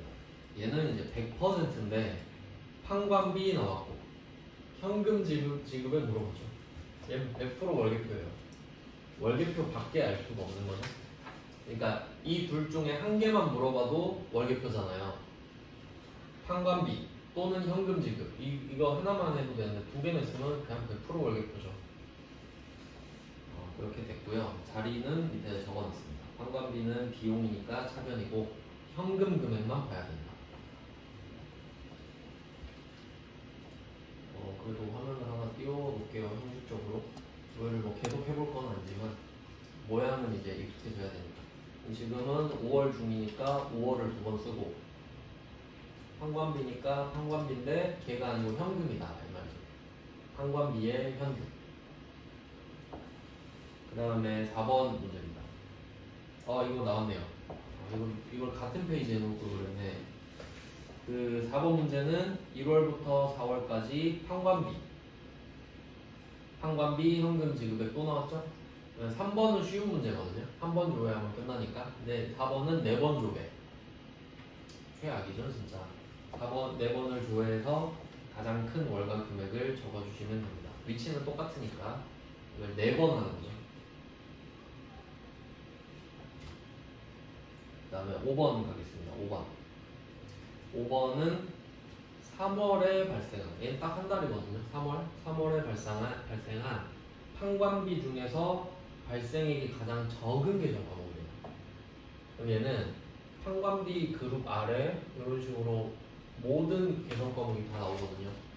제 화면 기준으로는 이 정도 범위가 되는데, 그러면 이 그림상으로는 급여부터 수수료 비용까지를 전부 합친 게 판관비가 된 거거든요, 지금. 그럼 이 말은 각각의 계정 과목도 볼 수 있다는 소리죠. 그럼 이 중에 금액이 가장 작은 걸 찾아라니까 당연히 걔 기준으로 가겠죠. 별말 없으니까. 이 중에 지금 제 상황에서는 도서유 대비가 제일 금액이 작습니다. 얘는 첫 번째예요. 또 가장 적은 거 맞네. 그러면 저는 답이 얘겠죠. 도서유 대비랑 10,000원. 이런 식으로 찾을 수 있다는 거예요. 그러니까 판관비 중 계정 과목을 물어볼 수도 있구나. 얘는 이제 5번 같은 경우는 월계표만 나올 수 있는 패턴이겠죠. 그 다음에 6번은 현금으로 지급한 특정 계정 과목. 그러니까 여기서 만약에 현금으로 지급한 이 문구가 빠지잖아요. 그러면 계정별 원장도 조회가 가능하죠. 근데 현금으로 지급한이 들어갔으니까 월계표밖에 안 돼요. 이런 식이에요. 네, 그 다음은 7번입니다. 7번은 제조원가. 이게 지금 원가를 안 배워서 우리가 익숙하진 않은데 실제로 이렇습니다. 막 하다 보면 500번 비용 나오고 800번 비용 나오고 그러잖아요. 500번 비용을 전부 다 합친 게 제조원가예요. 그리고 800번 비용을 전부 다 합친 게 판관비예요. 그런 식이에요. 그러니까 판관비는 오히려 조금 많이 나오는 편이라 이름이 익숙해질 수도 있는데 제조원가는 우리가 원가를 안 배웠다 보니까 익숙하진 않은데 그냥 500번 비용 다 합친 거다 정도로 생각해 두시면 돼요. 그러니까 얘도 그룹 이름인 거죠. 그러면 이때 7번 문제도 키워드가 2개나 나온 거죠. 제조원가도 키워드, 현금 지급액도 키워드. 그러니까 월계표밖에 답이 안 돼요. 자, 그 다음에 8번, 요거는 혹시 나오면 좀 조심해야 되는데 8번에 제조경비 제가 밑줄 꺼놨죠? 요거 좀 표시해 둘게요. 제조경비. 그리고 7번은 제조원가죠. 2개 연결해 놓을게요. 다르다는 뜻입니다. 제조원가랑 제조경비는 당연히 달라요. 이름이 다르니까. 어떻게 다르냐면 원가를 분류하는 방법이 지금 우리가 배운 거랑 다른데 8번 밑에 당구장 표시 제가 해놨죠. 그러니까 결과적으로 재무회계에서는 500번 비용을 합친 걸 500번 제조원가라고 하거든요. 근데 원가회계는 이 500번 제조원가를 다시 데리고 가서 3개로 또 쪼개요. 재료비, 노무비, 제조경비 이렇게 또 쪼개요. 그러니까 제조경비는 뭐 임차료나 감가상각비 이런 것들을 말하거든요. 간접 비용들. 그러니까 당연히 둘은 다르죠. 재료비랑 노무비랑 제조경비를 더한 게 제조원가니까. 그러니까 제조원가가 더 큰 거죠, 기본적으로. 그러니까 다르다고만 알고 계시면 돼요. 그래서 실제로 이름이 따로 있죠. 나올 확률은 적은데 그냥 모르면 안 되니까. 이거는 뭐 한 번 들으면 알 수 있지 않겠어요? 그래서 4번 그룹이 제조원가인데 그 안에 제조경비가 포함되어 있는 거죠. 이런 느낌이에요.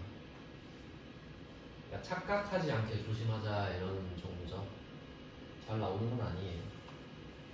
그냥 문제를 잘 읽자 이런 겁니다. 근데 모르면 착각하는 경우가 있을 수 있으니까 알고만 있어도 안 틀릴 겁니다. 이 정도는. 푸는 방법은 똑같아요. 자, 그 다음은 9번입니다. 9번. 9번은 영업 외 비용. 그룹이죠? 영업 외 비용. 900번 비용을 말하거든요. 그래서 이미 영업 외 비용에서 월기표로 답이 정해졌죠. 총 지출액이니까 걔 보면 되고. 그 다음에 10번 가보시면 10번은 영업의 수익 합계랑 영업의 비용 합계랑 이렇게 돼 있네. 이거 그룹 이름이죠 각각. 이거 차이 표시해서 차이 같은 것들은 잘 봐야 되죠. 그러니까 실제로 시험장 가서도 이런 차이 같은 애들 또는 월별 비교 이런 애들 나오면 체크를 잘 해놓으셔야 됩니다. 기억력이 오래가지 않기 때문에. 그래서 얘는 그냥 걔끼리 빼면 돼요. 참고로 영업의 수익의 걔는 대변에 있겠죠? 지금 제 화면은 없는데 있으면 대변 걔에 있겠죠. 영업의 비용은 차변계에 있고. 자, 이렇게 하면 월계표를 하나 끝냈습니다. 월계표는 그룹 이름이랑 현금 지출액. 이게 뭐 어렵지는 않아요. 이제 9페이지로 가보시면 재무상태표입니다. 재무상태표는 뭐 좀 당연한 건데 밑에 뭐 키워드 보면 1번에 자산, 부채, 자본. 당연히 재무상태표는 자산, 부채, 자본을 표시하는 장부니까 얘네들 물어보면 재무상태표겠죠. 그래서 아까 단기매매증권 물어봤을 때도 재무상태표로 보여드렸었죠. 자산이니까. 그래서 그룹 이름도 당연히 조회가 됩니다. 그러니까 뭐 유동자산이나 유동부채, 비유동자산 이런 애들 있죠.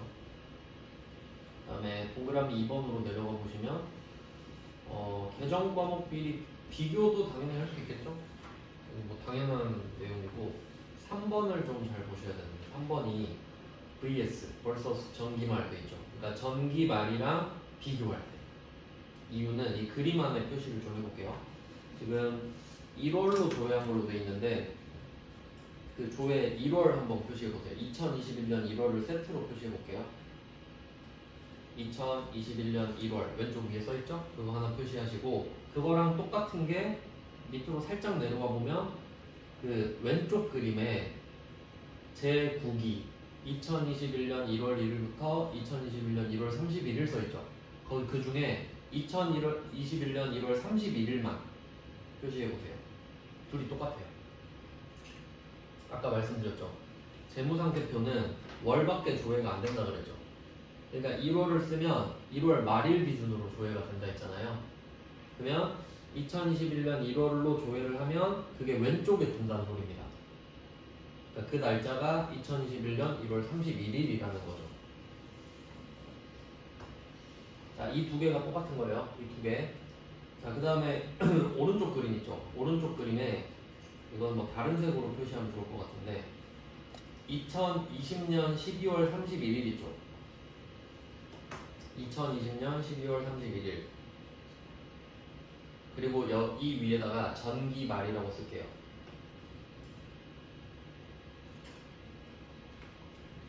그러니까 재무상태표는 조회를 하잖아요. 무조건 작년 말 것도 같이 띄워요. 작년 말 거랑 지금 거랑 비교해서 보라고. 무조건. 이건 선택이 아니에요. 그냥 보여줍니다. 그럼 그냥 여러분은 참고하면 되겠죠. 그럼 어떤 느낌이냐면 오른쪽이 전기 말이잖아요. 왼쪽이 지금 조회한 날짜죠. 그러면 오른쪽에서 왼쪽으로 늘어난 거예요. 그렇게 알 수 있겠죠.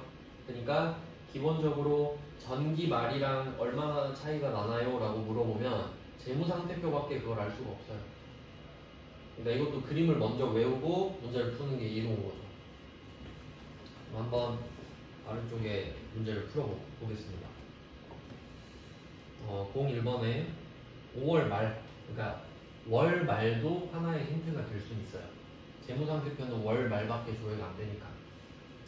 외상매출금, 외상매입금. 여기서 키워드는 외상매출금, 외상매입금이겠죠. 그러면 얘는 비교하는 패턴이 두 개가 있거든요. 이것도 그림상으로 표시를 해두시면 좀 편한데 지금 5월이니까 5월로 조회를 해볼게요.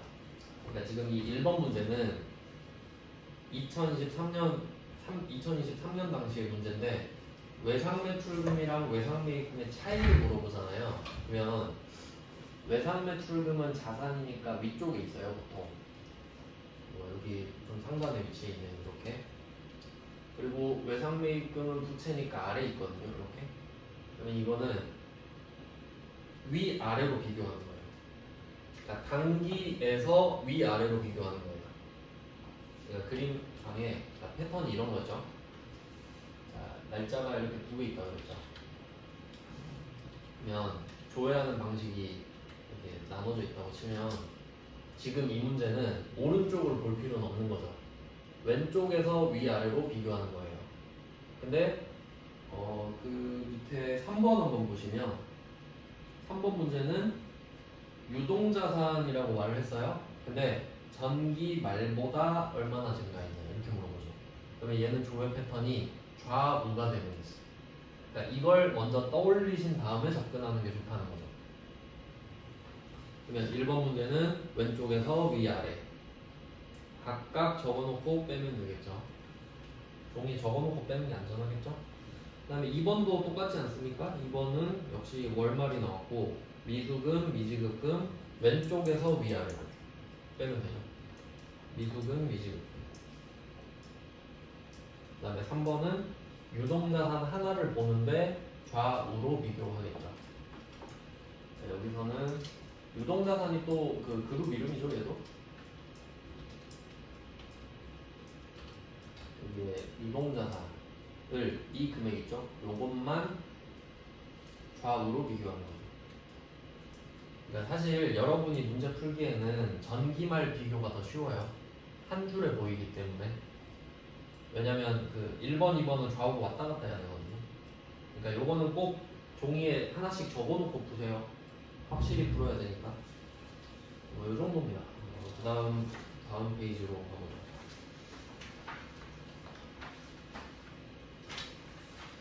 10페이지입니다. 요거는 조금 심화 문제인데 4번, 5번은 그냥 참고로 좀 알아두시면 좋은 거예요. 자, 4번 문제를 한번 볼게요. 10페이지에. 자, 현금 및 현금성 자산 이렇게 표기를 해놨고요. 그리고 제가 밑에다가 답을 써놓은 걸 한번 보시면 현금 플러스 당좌예금 플러스 보통예금 이렇게 써놨죠. 요걸 표시해주세요. 현금 플러스 당좌예금 플러스 보통예금 3개 묶은 걸 현금 및 현금성 자산이라고 하니까 그 두 개를 또 연결해주세요. 이건 그러니까 모르면 그냥 못 풀어요. 그래서 요 3개를 묶어가지고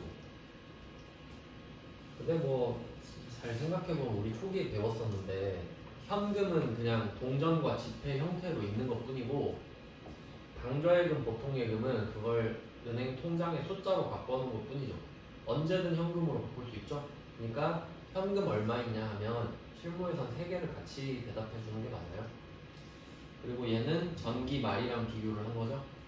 그래서 얘는 좀 번거롭죠. 3개 더하고 3개 더한 거랑 비교해야 되니까. 근데 그게 중요한 게 아니고 현금성 자산의 범위가 뭔지 모르면 문제를 못 풀었다. 이렇게 됐습니다. 지식형 문제죠, 사실 얘는. 그 다음에 5번이 사실 조금 더 중요한데 5번은 차량 운반구에 장부금액 써 있잖아요. 장부금액 표시할게요. 장부금액. 장부금액은 제가 여러 번 강조를 했었는데 이 상황에서는 차량 운반구를 물어봤기 때문에 차량 운반구에서 감가상각 유계액을 뺀 게 장부금액입니다. 그러니까 이 명칭도 이제 지식형 문제로 빠지는 거죠. 그러니까 이거 보고 어떻게 많이 틀렸을 거냐면 차량 운반구 딱 보이잖아요. 계정별 원장 가서 차량 운반구 6월 말 이렇게 조회할 수 있겠죠. 근데 그건 틀렸죠. 왜냐면 질문을 이해를 못한 거잖아요. 장부 금액은 감가상각 누계액을 뺀 금액인데, 그렇게 할 거면 6월 말에 차량 운반부도 조회하고 차량 운반부의 감가상각 누계액도 조회해서 뺀 게 답이죠. 이해되셨죠? 근데 그거 두 번 하려면 너무 힘들겠죠. 그래서 재무상태표로 한번 와보는 거죠. 재무상태표 살짝 내려보시면 유형자산에 그림에도 있죠? 그림에 표시하는 게 낫겠네요. 그림 한번 일부러 더 넣어놨죠? 자, 그림에 보시면은 그 차량 이렇게 한번 박스를 쳐주세요. 이렇게 박스 잘 치셔야 돼요. 차량 운반부랑 감가상각 누계액이 다 들어가고 금액 3개 들어가게끔 박스를 쳐주세요.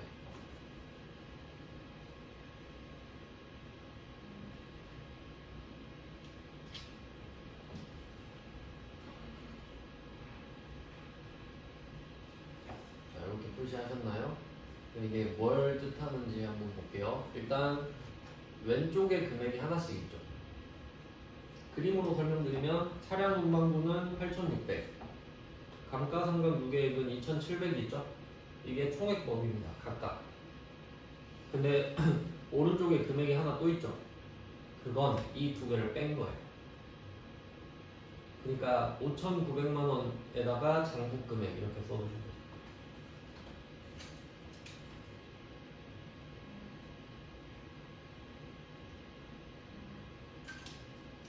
그러니까 재무상태표에서 보는 게 훨씬 편하죠. 그러니까 계정별 원장에서 두 번 조회하시면 8,600이랑 2,700이 따로따로 나올 거 아니에요. 그러면 빼셔야죠, 직접. 근데 재무상태표 들어오면 답이 적혀있죠. 뭐 그런 식이에요. 그러니까 4번, 5번은 심화예요, 심화.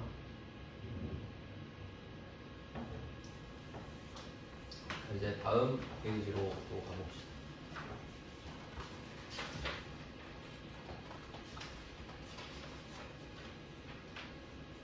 빨리 풀고 기출문제 오늘 조금이라도 할 수 있을 것 같아요. 지금 출력해 놓겠는데. 그러면 여러분이 연습할 시간이 좀 늘어나겠죠. 자, 그럼 얼른 끝내봅시다. 11페이지는 부가가치세 신고서인데 이게 최근에 업데이트가 돼가지고 번호가 바뀌었어요. 그걸로 제가 급히 바꿔놨는데 어떤 말인지 좀 보여드릴게요. 자, 부가가치세 신고서로 한번 들어가 볼게요. 부가가치 탭으로 옮기신 다음에 탭을 아예 옮겨야 돼요. 그리고 맨 위에 신고서 있죠. 그리고 그냥 위에 조회기간은 엔터 쭉 써보세요. 날짜 지가 적어줘요. 자, 그러면 이때 번호 한번 보시면은 번호가 파란색 쪽 한번 보세요. 파란색 10번, 10-1번 이렇게 있죠. 10-1번. 근데 그림 한번 보세요. 10-1번이 없어요. 이게 바뀌었거든요. 이게 다르죠? 왜 다르냐면 지금 제가 이 보여드리는 화면 2023년이에요. 근데 최근에 업데이트 돼서 바뀌었거든요. 그러니까 회사 그 회계 연도를 2025년도로 만들잖아요. 그러면 제가 그린 그림이랑 똑같아져요. 왜냐면 이때는 이렇게 썼으니까 이렇게 나와요. 그러니까 이것도 상식적으로 알고 계셔야 돼요. 그러니까 이게 회계 프로그램이 바뀐다고 해서 소급되는 게 아니에요. 옛날엔 이 기준을 썼기 때문에 이 기준 그대로 뜨는 거예요. 근데 업데이트 된 이후로만 이제 그렇게 뜨는 거지. 뭐 그런 느낌입니다. 어차피 뭐 그래서 여기 그림만 보면 되긴 하는데 일단 그렇게 좀 설명을 드렸고, 자 그럼 하나씩 볼게요. 자 11페이지에 1번 과세표준과 납부세액은 각각 얼마인가요? 이때 이 그림에는 그림에 표시하시는 게 좋을 것 같은데 딱 보니까 일부러 이제 컬러로 봤는데, 자 왼쪽 화면에 보시면 빨간 색깔 한 덩어리 있죠. 그게 매출이에요. 빨간 색깔 매출 써 있어요. 중간에 왼쪽에 과세표준 및 매출세액이라고 써 있죠. 빨간색에. 그러니까 매출 정도만 동그라미 쳐주셔도 좋을 것 같고, 그 다음에 파란색을 한 덩어리 보시면은 매입세액 써 있죠. 그럼 당연히 매출 하나, 매입 하나. 이거 예전에 한번 설명드렸었거든요. 그러니까 이 신고서는 어떻게 보면 되는 거냐면 간략하게 요약을 하면 매출 한 덩어리, 매입 한 덩어리가 있는데 각각 결과물이 매출세액, 메이트액. 이거 신고서에서 한번 설명해 드렸던 것 같아요. 부가세 정리. 그러면 이거에서 이걸 빼면 납부세액이 나온다. 이렇게 나오죠? 그리고 이 밑에서 혹시 잘못한 거 있으면 가산세 하고, 혹시 내가 잘한 거 있으면 세액공제 받고, 이렇게 한 게 이제 마지막 차가감 납부세액이다. 이렇게 정리합니다. 그러니까 빨간색 한 덩어리, 파란색 한 덩어리. 거기서 빼면 한번 중간에 납부세액이 하나 나와요. 그리고 마지막에 가산세 더하고 세액공제 빼면 결과적으로 차가감 납부세액이 나온다. 이 정도는 알고 계시면 좋다 그랬죠? 우리 수준에서. 자, 그러면 과세표준은 뭐냐? 과세표준은 이때 이 그림에다가 좀 써주시면 좋을 것 같은데, 그 금액이랑 세액 이렇게 써있죠? 이 금액 위에다가 과세표준이라고 써놓읍시다. 금액 위에다가 과세표준.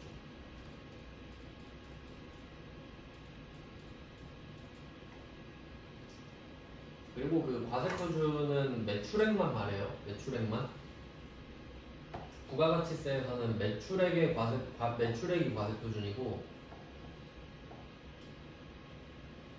그래서 이 과세표준 왼쪽에 이제 나와 있는 것도 보이시겠네요. 그래서 답이 어떻게 되냐면, 그림으로 봤을 때 9번 금액 이렇게 써놨죠. 제가 과세표준에 9번 금액. 왜냐면 과세표준은 매출액만 해당한다고 했으니까. 판 금액에 대해서 세금을 내잖아요. 그래서 9번 금액, 이 부분 이해되시나요? 그러니까 빨간색이 매출액이잖아요. 근데 질문이 과세표준 물어보고 있죠. 그러면 판 거 전부 물어보는 거예요. 그러니까 판 거의 금액을 전부를 물어보는 거죠. 그러니까 9번의 금액이 답이에요. 9번의 금액이 답.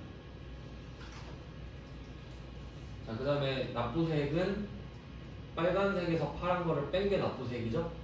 그러니까 얘는 17번, 18번 사이 세액 이렇게 써놨죠. 납부세액은 번호가 없으니까. 아니면 그냥 다 이렇게 써놔도 되긴 하는데 찾기가 힘드니까. 뭐 이런 거 내는 겁니다. 그러니까 부가가치세 신고서는 틀린 그림 찾기예요. 펴놓고 딱 가서 찾는 거예요, 그냥. 그 다음에 2번. 자, 세금계산서 발급분 공급가액 합계액 이렇게 됩니다. 요거는 발급이잖아요. 발급이면 매출이거든요. 팔았으니까 영수증을 주겠죠. 그러면 빨간색으로 가야 돼요. 자, 그리고 얘는 어떻게 되냐면, 자, 1번에 세금계산서 발급분이죠. 얘는 10% 세금계산서를 말을 하고요. 그 다음에 5번 보시면 또 세금계산서 발급분이죠. 앞에 다 써있어요. 영세라고. 이것도 그림에서 표시해 주시면 좋겠죠. 1번에 세금계산서 발급분, 5번에 세금계산서 발급분. 두 개 표시하셨죠? 그럼 왜 두 개를 표시하냐? 2번 문제를 잘 보셔야 돼요. 세금계산서 발급분 이라고 되어 있죠. 그래서 사람들이 이거 1번으로 쓰고 틀리는 경우 되게 많아요. 왜냐하면 영세율 세금계산서도 세금계산서인데 그 생각을 못해서. 그래서 답은 제가 1금액 플러스 5금액이라고 써놨죠.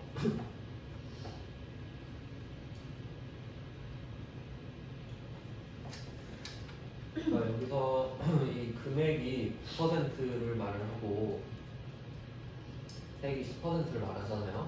근데 이 금액은 내가 100%라는 개념이고 이때 아까 말씀드렸듯이 매출액의 금액은 과세표준이 되는 거예요. 왜냐면 공급가액이 과세표준이니까. 그러니까 이걸 나타내는 말들이 엄청 많은 거죠. 그러니까 다양한 표현을 여러분이 알고 계시면 좋아요. 금액이라고 써있는 부분은 100%를 말하는 거다. 그거 기준으로 오른쪽에 10%를 나타내니까 그러면 당연히 100%는 기준이고 그걸 공급가액이라고 말을 해요. 내가 판매한 공급 가격이 100%니까 거기에 10%나 0%를 붙이잖아요. 그러니까 100% 공급가액은 같은 말인 거예요. 항상. 근데 그 중에 이게 판 물건이면 과세표준이 되는 거지. 그러니까 다 같은 말이에요. 100% 금액 공급가액 과세표준. 과세표준은 팔 때 한정. 그래서 답이 금액이라고 써놓은 거죠, 제가. 공급가액을 물어봤으니까. 그러니까 질문에 공급가액에다가 100%라고 써주시면 되겠죠. 2번 공급가액에 100% 써주시고 1번도 해봅시다. 1번의 문제에도 과세표준 있잖아요. 과세표준 위에다 100% 이런 식으로. 그래야 나중에 딱 봤을 때 아 얘도 100% 얘도 100%구나. 그러니까 둘 다 답이 금액이잖아. 그 다음에 3번 갈게요. 3번은 영세율 적용 대상 매출액이죠. 5번 6번. 그래서 얘는 영세라고 써진 거 전부가 되겠죠. 그리고 영세는 좀 답 찾기가 쉬운 게 세액이 어차피 0이다 보니까 뭐 선택권 자체가 없죠. 금액밖에 볼 수가 없잖아요. 그래서 2번이랑 3번 문제 조심하셔야 돼요. 2번은 세금 계산서 전체를 물어보는 거고 3번은 영세 전체를 물어보는 거니까 이런 거 이제 틀리는 경우가 꽤 많아요. 특히 2번이 오답률이 더 높을 것 같고 그 다음에 12페이지로 한번 가보겠습니다.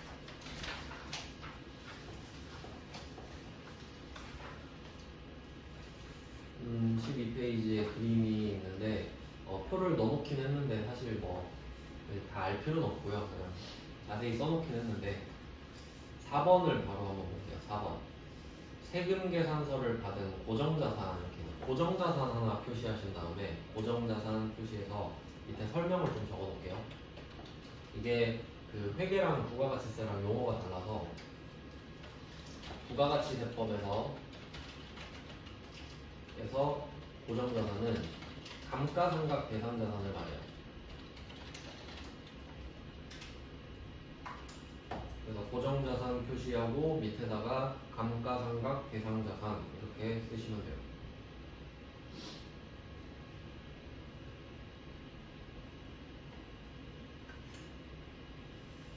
그럼 하나 테스트를 해봅시다. 만약에 토지 관련된 걸 샀다. 토지가 고정자산일까요? 아니겠네요. 감가상각 안 하니까. 건설주민자산도 아니겠죠. 그런 식이에요.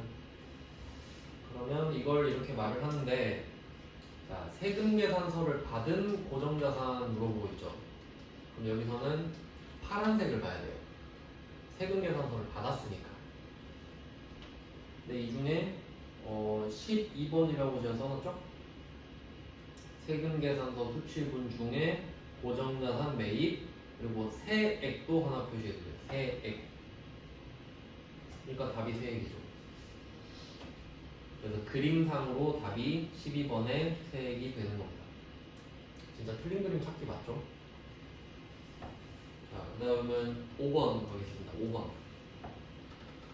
자, 5번은 세금계산서 수취분 똑같은데 이 중에 고정자산 매입을 제외한 일반 매입.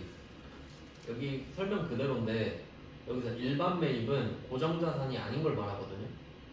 그래서 그 그림 보시면 10번이랑 12번이 세트예요. 그러니까 4번 문제는 답이 12번이고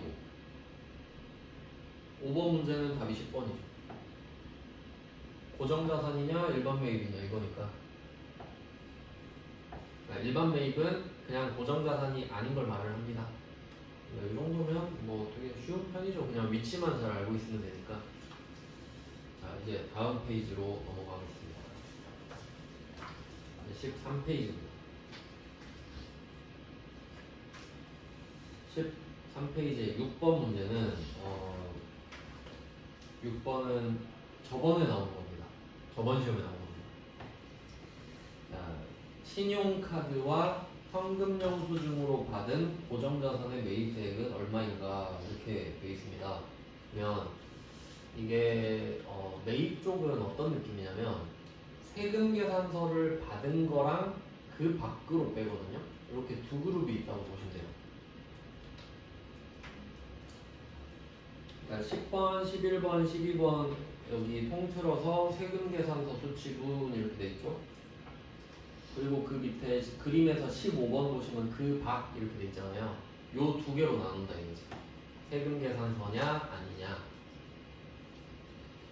그래서 질문을 딱 할 수 있는 게 세금계산서 받은 것 중에 고정자산 일반 매입 이렇게 물어봤었죠. 근데 이번엔 신용카드랑 현금영수증이죠. 그럼 요거 둘 다 표시해서 그 밖 이렇게 쓰면 되겠죠. 신용카드와 현금영수증 표시해서 그 밖. 그냥 그 밖이니까 세금계산서가 아니잖아요. 그리고 참고로 이 그림이 어떻게 이어지냐면 얘는 14번이죠. 얘가 오른쪽 밑에 보면 14번 그 밖에 공제매입세액이 또 있어요. 요것도 그림상으로 한번 표시해 놓을게요. 14번 2 오른쪽 밑에 14번 그냥 좀 간단하게 뭐 이렇게만 표시해도 되겠죠. 여기 24번이랑 여기 14번.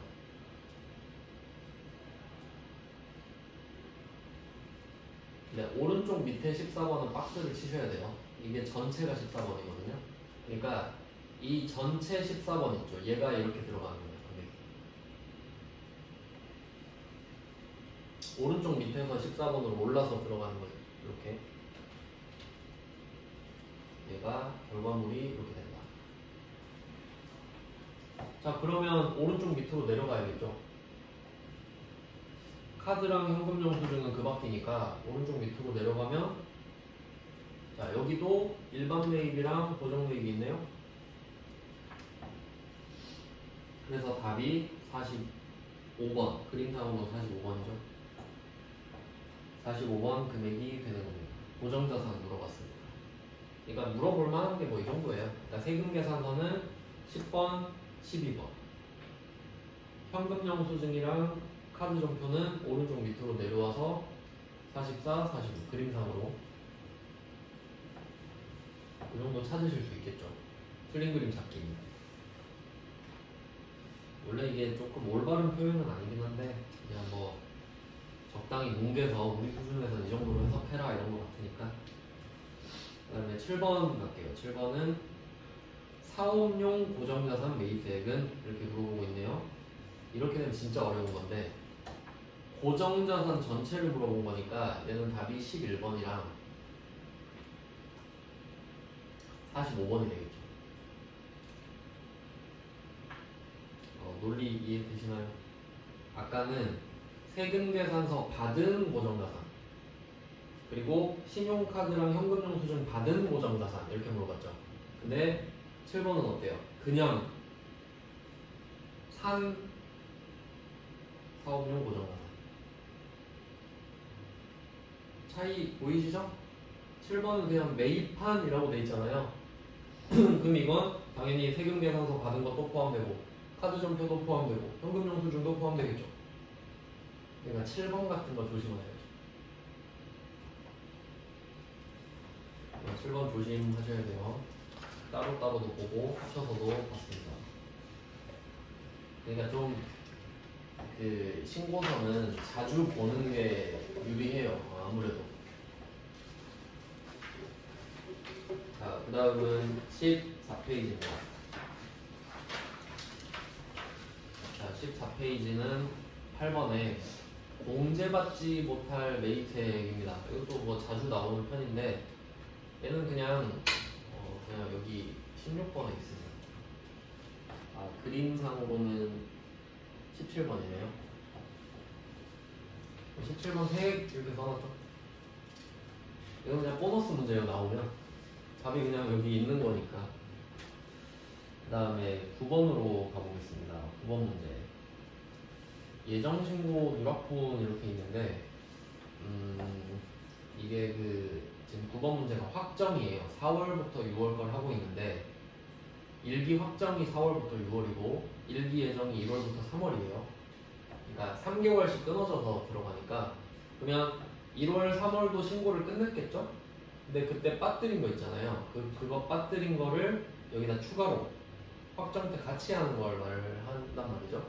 그러니까 그냥 뭐 그런 게 있구나. 우린 사실 그런 건 이해하기엔 조금 벅차요. 지금 우린 틀린 그림 찾기만 해도 좀 힘든데 그러니까 설명을 많이 안 드리고, 자, 위치가 왼쪽이 메인 화면인 건 아시겠죠 이제.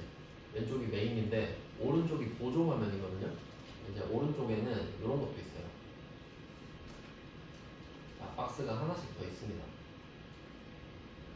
맞죠? 색깔 약간 느낌 있죠? 근데 잘 보니까 예정신고 누락부 이렇게 써 있어요. 예정신고 누락. 보이시죠?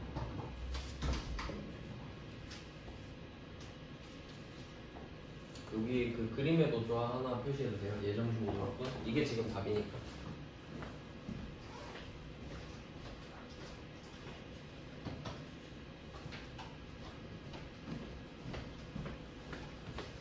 그러니까 왼쪽은 4월부터 6월 거를 제대로 된 거 신고를 한 거고요. 지금 이 문제로 보면 왼쪽이 4월부터 6월 거고 오른쪽이 1월부터 3월 거겠죠. 그러니까 여기서 찾으면 돼요. 네, 예정신고 누락분의 매출이라고 그랬으니까 지금 위쪽에 빨간색 쪽이 되겠죠. 여기서 공급가액과 매출액은 얼마냐 했으니까, 그러면 답이 뭐 밑에 7번? 7번이라고 써보네. 7번이 아니고 37번이 아닐까 싶은데 잘못 써놨죠? 9번을 좀 답을 고쳐줄게요. 예정신고 누락분 매출의 공급가액은 아니다. 그림으로 보면은 40번이 맞죠? 40번. 아, 이거 위에 7번으로 착각했네. 40번으로 바꿀게요. 7번이 아니고 40번. 그림상의 숫자입니다.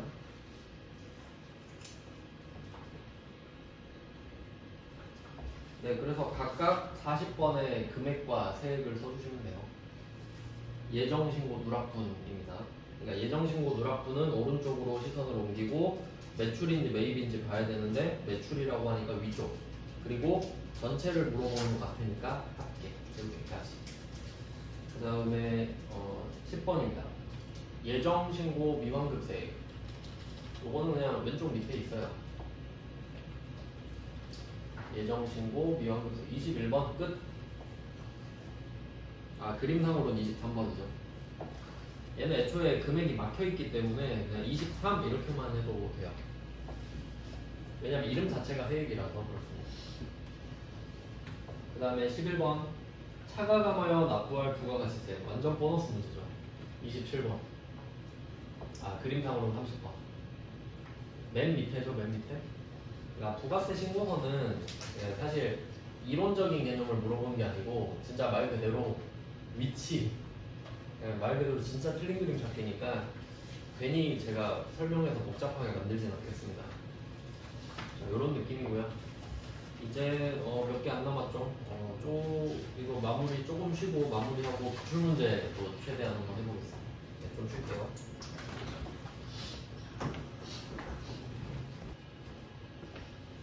이제 몇 개 안 남았어요.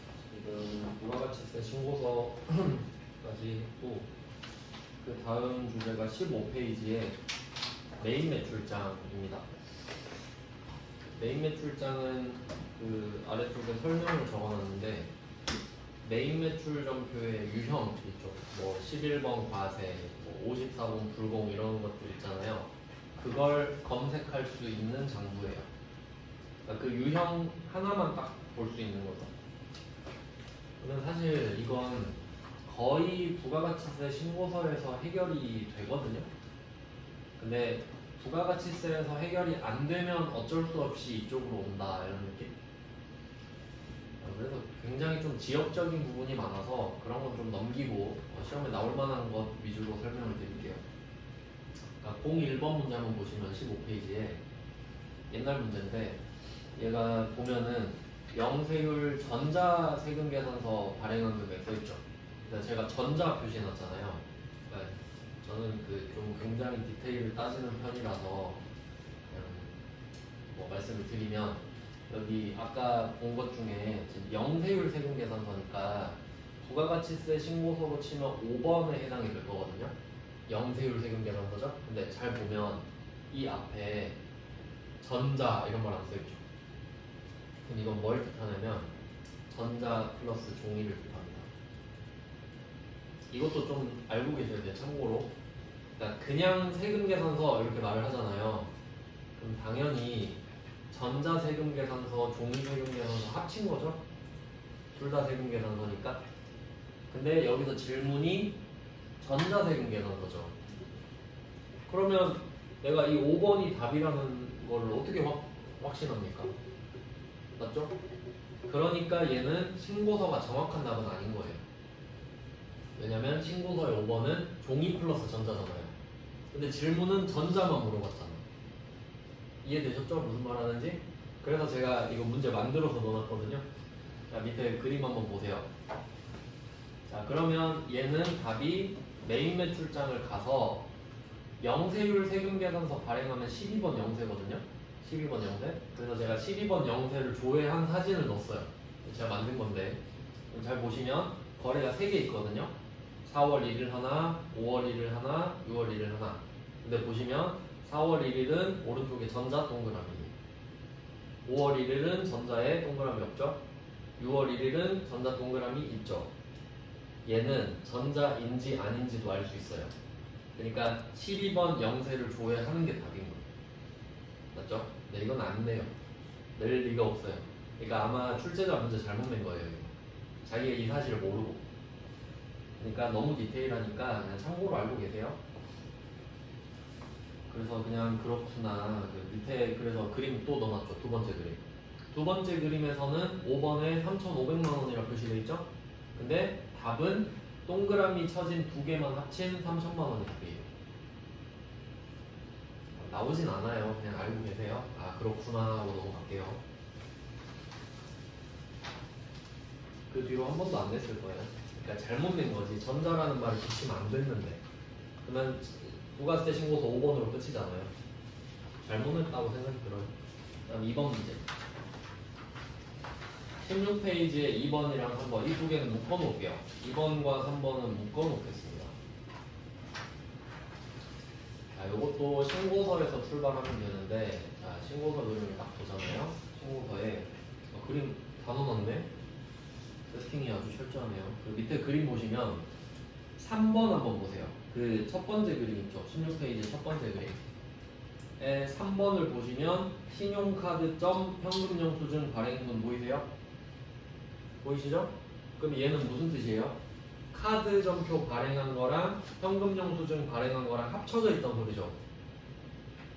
그러면 자 2번 질문으로 올라가 볼게요. 위에 맨 위에 2번 질문. 현금 영수증 발행된 과세 매출 얼마인가요? 알 수 없죠? 신고서로는 알 수가 없죠? 합쳐놨으니까. 그 다음에 3번 질문도 보세요.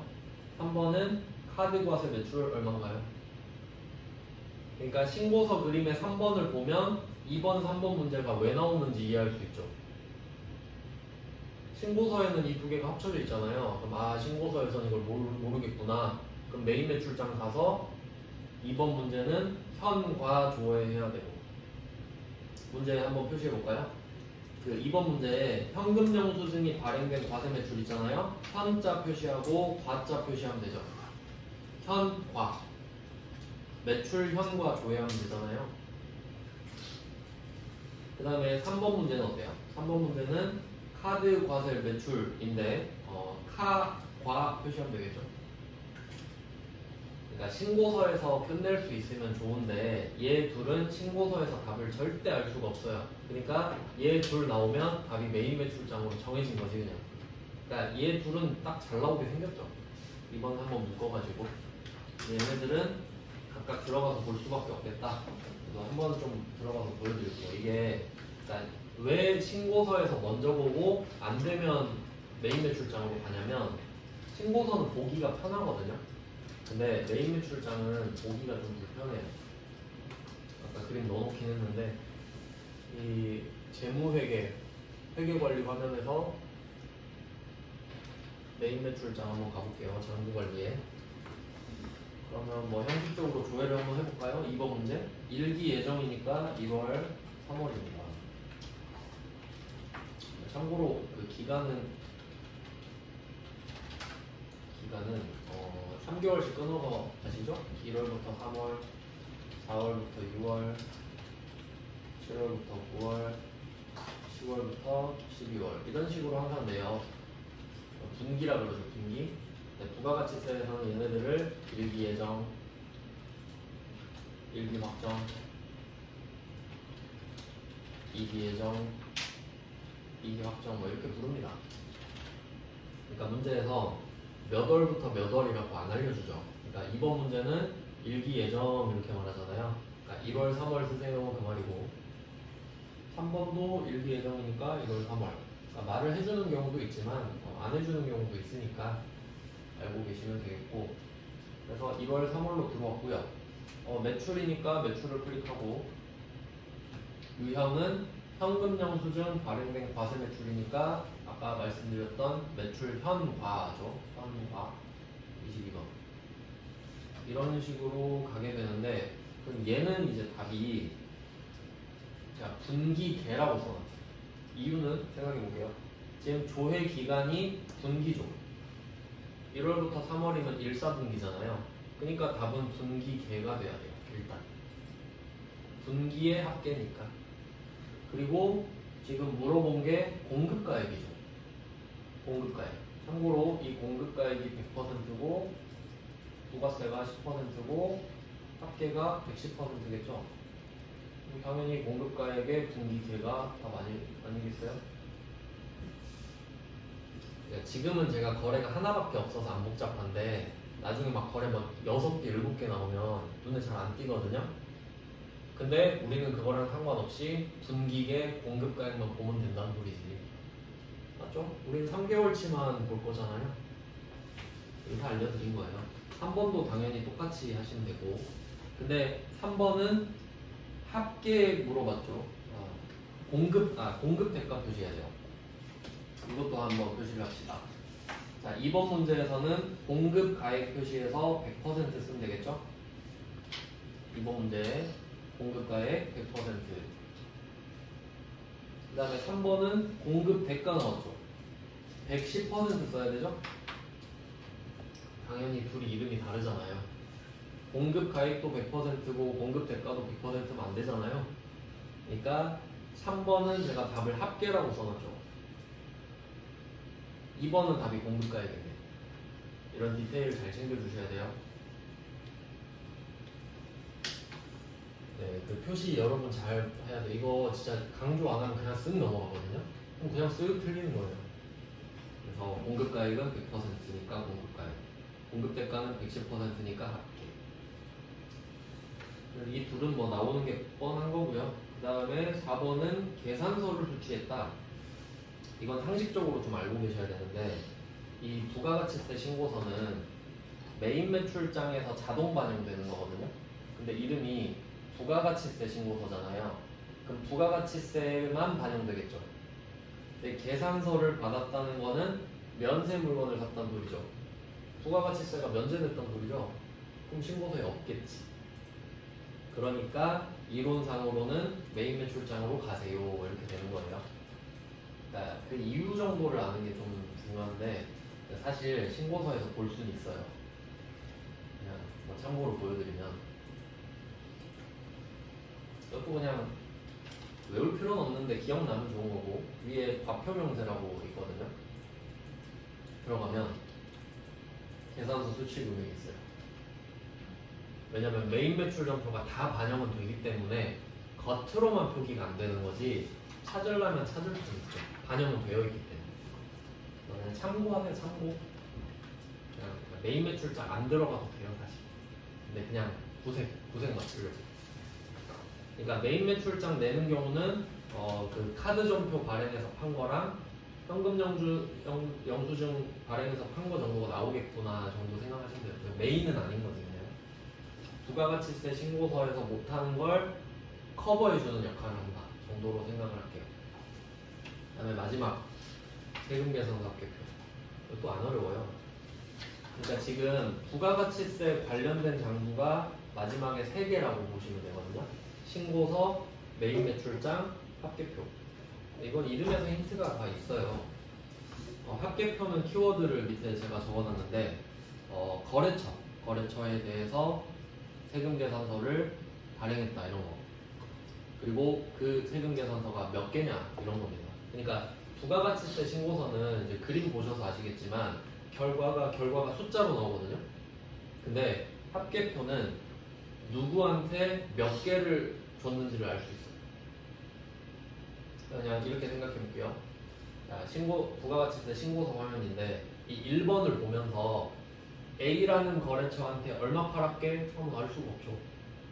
총액만 나오니까. 근데 합계표는 이걸 상세하게 나눠놓은 거예요.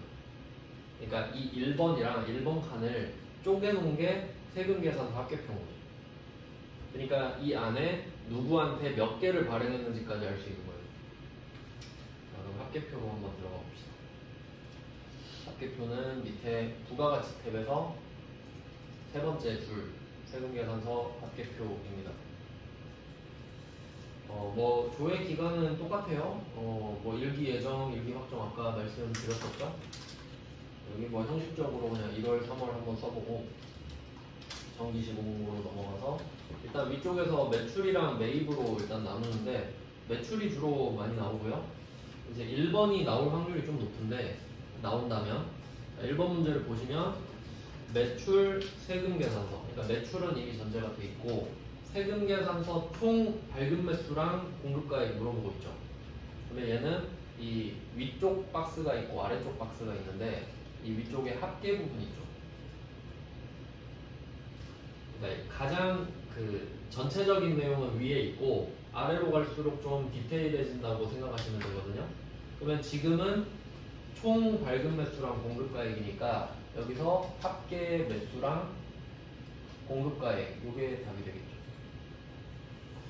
그러니까 결국 이쪽은 거의 다 틀린 그림 찾기예요. 그리고 부가가치세를 뺀 걸 물어보냐, 부가가치세를 물어보냐, 부가가치세를 합친 걸 물어보냐, 그 정도 장난을 칠 수밖에 없어요.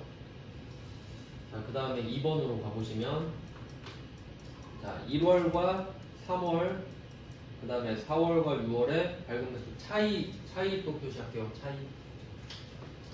차이가 나오면 두 번 조회해야 될 수도 있죠. 무조건은 아니지만 그럴 확률이 굉장히 높았죠. 그래서 얘는 두 번 조회해야겠네요.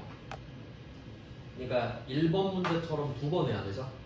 그래서 발급 매수 차이만 물어보니까 매수를 각각 표시해놓고 빼면 되겠죠. 그런 내용이고, 그 다음 이제 3번으로 가보면 3번은 그러니까 1번, 2번은 전체적인 걸 물어봤고요. 3번은 거래처를 물어보고 있죠. 그럼 얘는 위에서는 해결이 안 되기 때문에 아래로 내려와야 됩니다. 자, 그리고 이제 아래쪽을 한번 보면 탭이 3개 있거든요. 하나, 둘, 셋. 네, 요거는 이제 느낌이 1번, 2번, 3번이라고 치면 자, 1번 플러스 2번이 3번이다. 왜냐면 3번이 전체 데이터잖아요. 그러니까 별말 없으면 전체 데이터로 가셔야 돼요.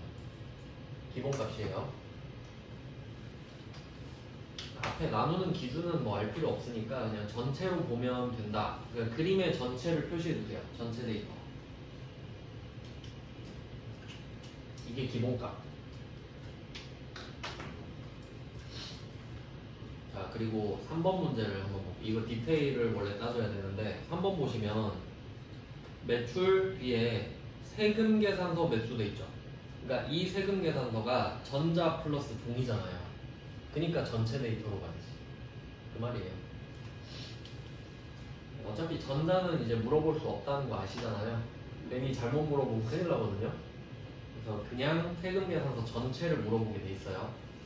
그럼 이쪽 아래로 내려와서 전체 데이터 보니까 매수가 가장 많은 거래처를 물어봤으니까 그냥 매수 보고 제일 큰 거래처 찾으면 되겠죠. 저는 지금 신매가 제일 많거든요. 저는 답은 몽블랑. 그러니까 제 기준으로는. 근데 이 그림 기준으로 보면 4번에 4라고 써있는 대상가입 그 정도가 되겠죠.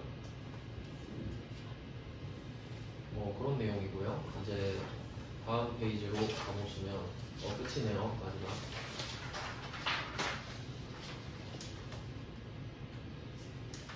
4번 문제는 이제 또 나올 것 같지는 않은데 세금계산서 발급분 중에 주민등록번호 발급분 이렇게 써있죠. 그래서 얘는 위쪽에 써놨죠. 여기 주민등록번호 발급분. 근데 이거 왼쪽에도 하나 표시하셔야 되는데, 주민등록번호 발급분 왼쪽에 전자세금계산서 발급분 중 얘도 밑줄 그을게요. 이어서 그게 요 제가 파란색 박스 치는 이걸 말하거든요. 전자세금계산서 발급분 중에 주민등록번호 발급분. 그냥 이렇게 세분화돼 있구나 정도만 아시면 되는 거죠. 그러니까 만약에 그 추가로 밑줄 친 부분이 없잖아요. 그냥 주민등록번호 발급분 물어보잖아요. 그러면 위쪽에 있는 주민등록번호 발급분이랑 아래쪽에 있는 주민등록번호 발급분도 더해야지. 그러니까 그거 하지 말라고 앞에 설명 달아놓은 거거든요. 파란색 설명.